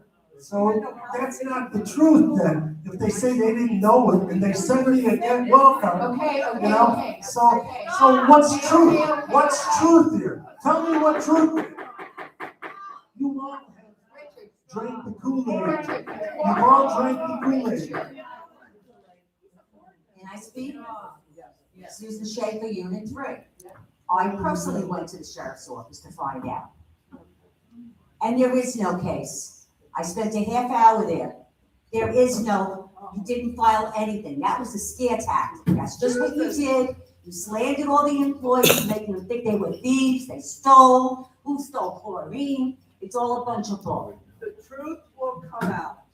Yeah, when? We don't know. Yeah, okay. We have the detectives' names, we have a case number, we have the, Okay. there's detectives. Hold up. It's simple to find out. Who was the person that came to the crime watch? He was a detective. He's the same detective that Linda Wall and Mary Story tried to get on us. He's the one that's investigating this with the assistants that he has. So you can say whatever. He is the truth, the detective. You can say there's no case, but we know he is because he came in the office 2 weeks ago and gave us an update. The only case that was there was closed in July, and that was the 2 women that went up there about the monies. That's not. That case was closed in July. Why in the world did we send or give 2 officers here 400 or 500 pages back in July if there's not an investigation? Wait for more info. You're talking about missing money. No, we're Of talking years about ago. the whole thing. We're talking about the Sam's Club, the Amazon stuff. We're talking about everything. They have everything. We didn't do this stuff on a whim. Okay. Okay, but the other thing is that it's like we've said 1,000 times before, but this is an ongoing investigation. If we say anything, it can, so I'm not saying anything. The other thing is, if Richard wanted to know about this investigation, he could have come into the office and sat and talked to us and found out about it. You have not come to talk to us once. Not The once did detective you come was to talk to there. us. The detective was there. You have last never week. approached any of us. The You have detective, not. the detective was in the office last week. You did not approach her at all. You have not contacted me.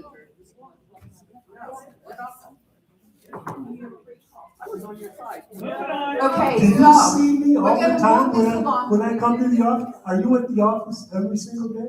Yep. Every Yes. single minute, every single minute. Wait a minute, we are at the office every single day.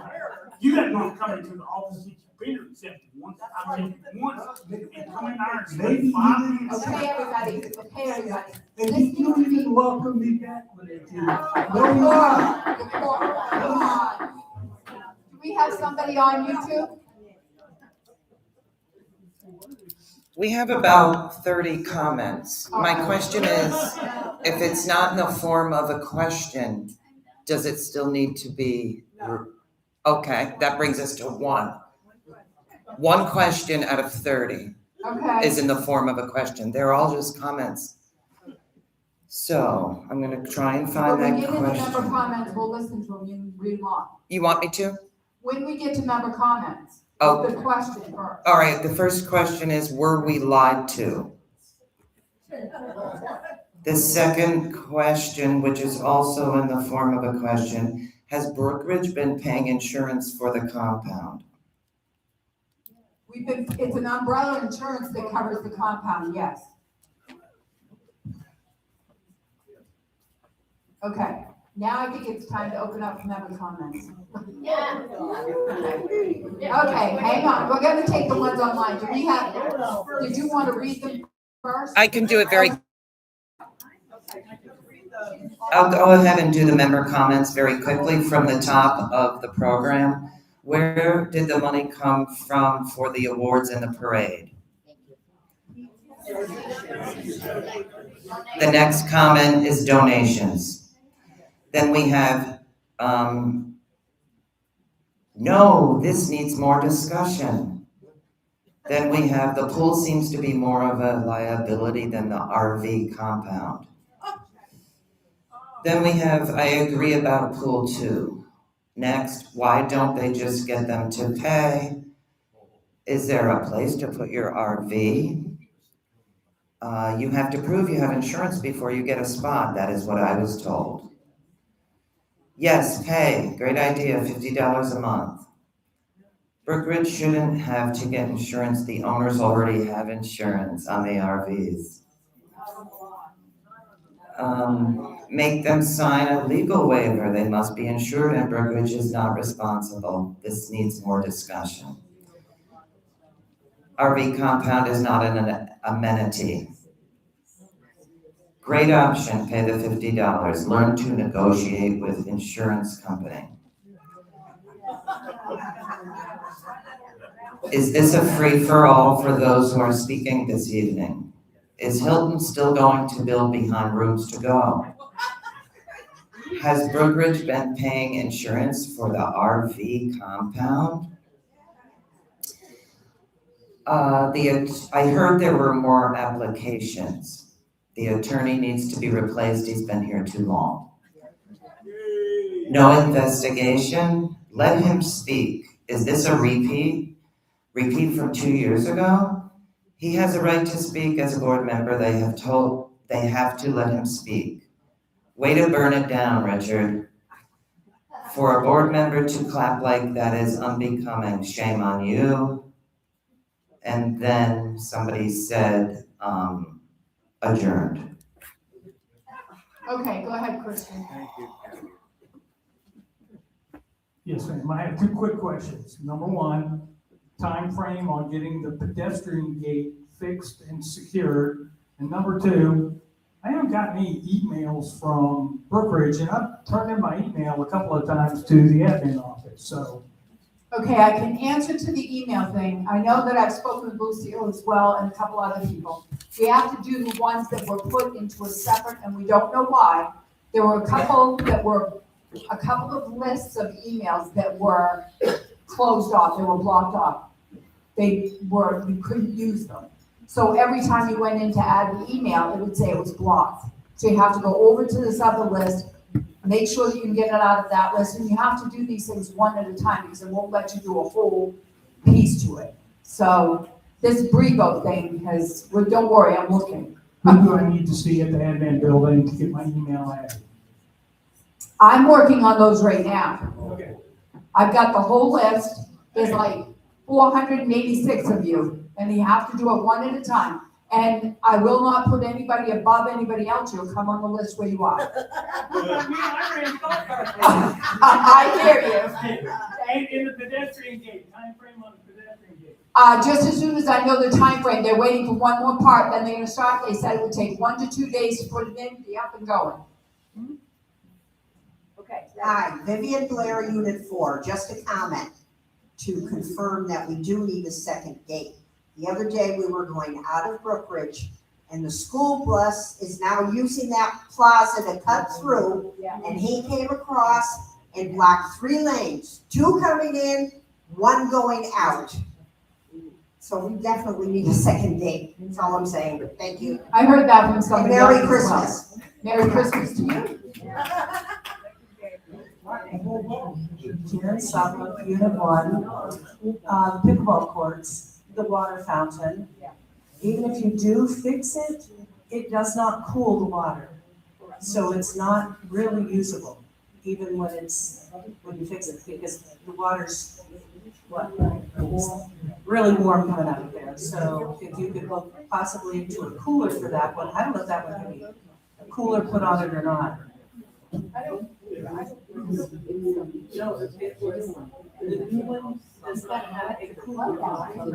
I know that they used it all summer, there weren't any complaints about the warmth. I think what they do is they bring the ice, they just keep refill on the water.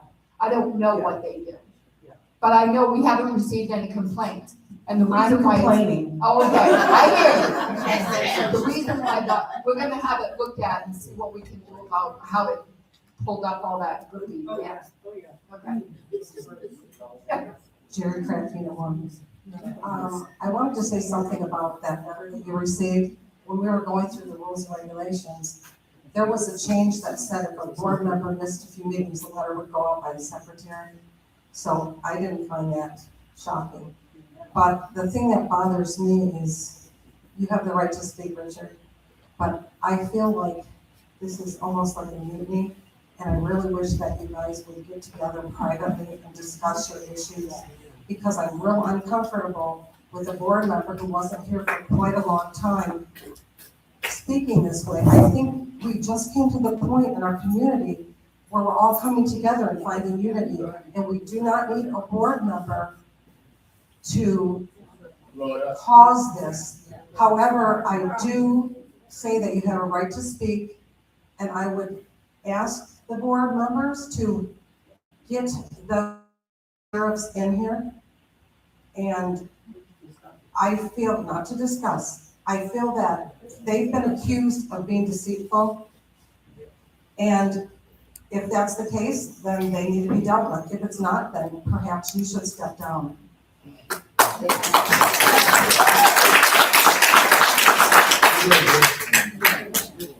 Hi, Donna Smutko, Unit 2. This is very silly, and I know you've got so many bigger fish to fry, but the pool, the heater is broken.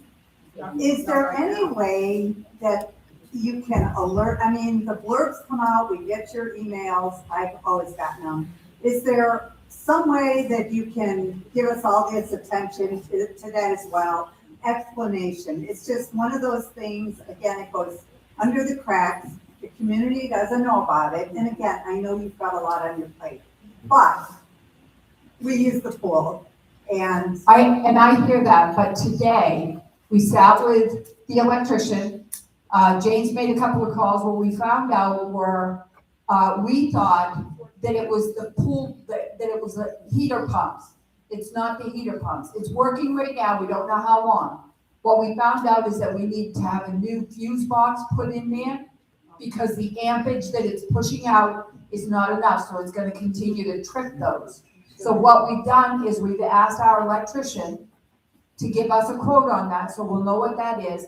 They're going to come in and make sure it's a 300 amp box, which should cover everything. We don't need to worry about anything at that point. So that's what we found out just today.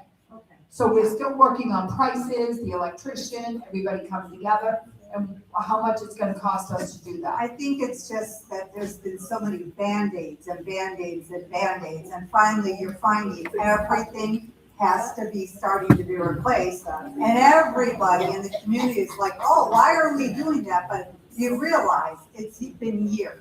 Correct, and that's what we found out, is that the ampage that's going to the pool pumps and the pool is not up to where it needs to be. Is it a fire hazard if it gets to a particular point? Yes, it is. So we're gonna make sure that it's updated to the level that it will be able to substantiate pools and heat and everything else that's out there. Again, I know you've got bigger. Oh, no, the pool is huge. Yeah. Because it's a big draw for everybody here, so we wanna make sure you guys are happy with it. Yeah, thank you. Hi, what's going on with our GM? What's going on with it? Do we have one? We have any interviews? Do we have anything? Well, we've had interviews, and the GMs that we have interviewed are looking at, the cheapest one we found so far is $90,000. Your point is? That is my point. We need one. We definitely need We one. agree We have 70,000. for a GM. That's what Reserve. is in the budget. A really So- good one wants 110,000. But we And then need he one. wants to be looked at in 6 months. and get You rid guys, you guys shouldn't be in the office. We need someone in there. We agree. That takes care We of it. agree. But we should have gone up more on our HOA. I mean. Don't even talk that, but anyway. Okay, well, the thing is that you want a GM. Okay. We want $120,000 to get one, and we don't want to be in the office every day, all day. I don't blame you. I wouldn't want to. I don't want to be there and not get paid. I can't get paid. You can't get paid. She can't get paid. Yeah. I just want to know why it will happen. That's all. Don't I'm get upset. I'm working with the attorney. We're involved with the pool, but nobody will touch Brookridge for less than a particular amount of money. Then you have to have the people decide. We gotta do something. You guys can't be there Decide all the what? time. Decide what? People decide what? Whether we're gonna spend more money or not. You wanna go up on the HOA, you mean? I didn't say that. Well, how are we gonna get the money? Reserve, you got money, you got You money from can't pay a Spectrum. GM out of You got reserve. money from Spectrum that you put wherever, but that's here to there. And we already did that. Okay, that's fine. My next question is, Can I say? jingles will be played tomorrow night. Can I say something? Maybe everybody's winnings from jingles should go to a GM. Can I just say, I went today and went on Indeed, which is a job search app where you can look for a job, and I looked up general managers. I went through, there are at least 24 communities in Florida, and that was only 2 pages. It goes on several pages, looking for general managers. We're not the only community. And most of the prices were from 70,000 and up. So we're really against it. There were big communities in Jacksonville and Sarasota and all over looking the same. Your smaller condo associations we got are offering 50, 70,000. And so we're really up against it. And they can pick and choose. If you have a license like that, you can pick and choose from the whole state of Florida. There's jobs everywhere. So it's tough. It really is. It is tough. We have been looking. And now we don't want to be general manager. Right now, we have to do that. Merry Christmas. Merry Christmas. Merry Christmas. Anybody else? How about online? Merry Christmas. We have one that's here. Ronald?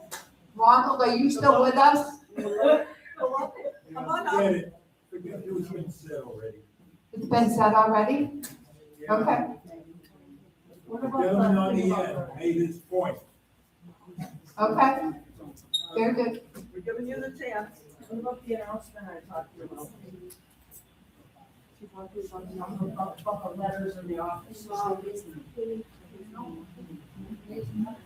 Ads. The notebook.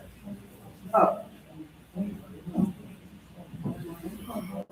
There's been someone asking if anybody has a particular contractor, a plumber, a landscaper, anybody that they either have loved or they would never hire again, they would like the notebook in the office to be updated.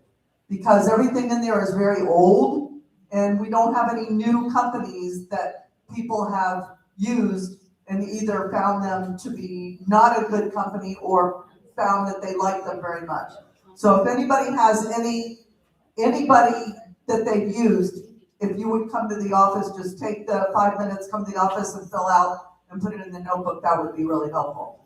Also, if anybody knows people in our community that does handiwork, that does flooring, does woodworking, does plumbing, does electrical, anybody that does that, if you would come in and possibly ask them if their name can be shared, that would also be a very big help.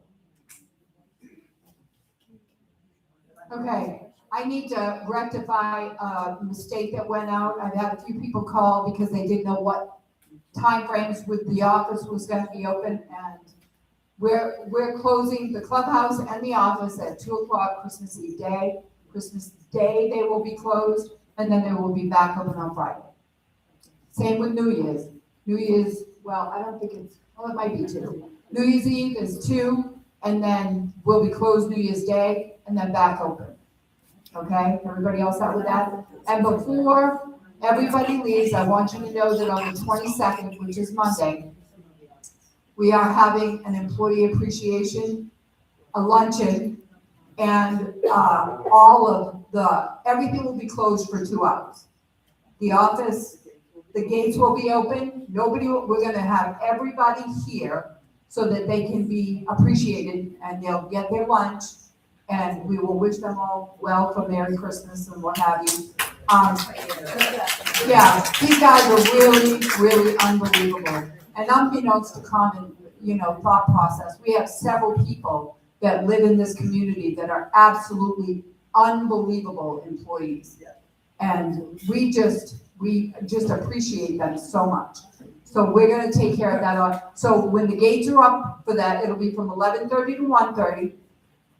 Everything will be closed. It'll be closed off here at the clubhouse so we can have that appreciation lunch for them. That's on Monday, I believe. Yeah, Monday. Okay, from 11:30 to 1:30. Okay? You're not an employee idea, but maybe someday with volunteers, we can all get together and do stuff. I'll go on the paper for now. All right, very good. Anything else? Oh.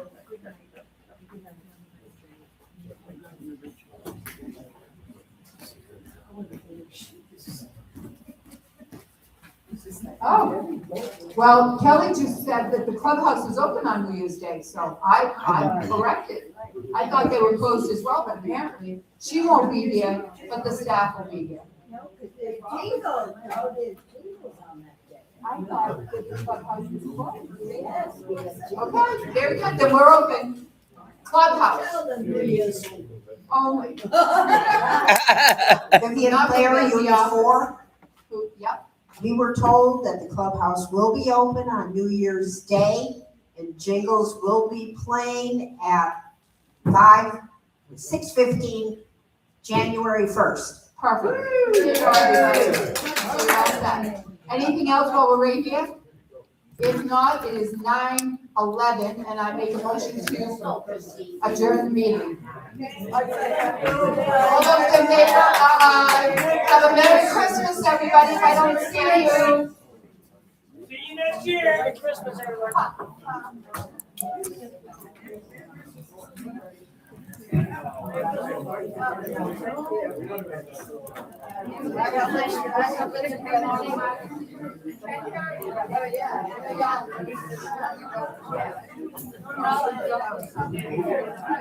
Yeah.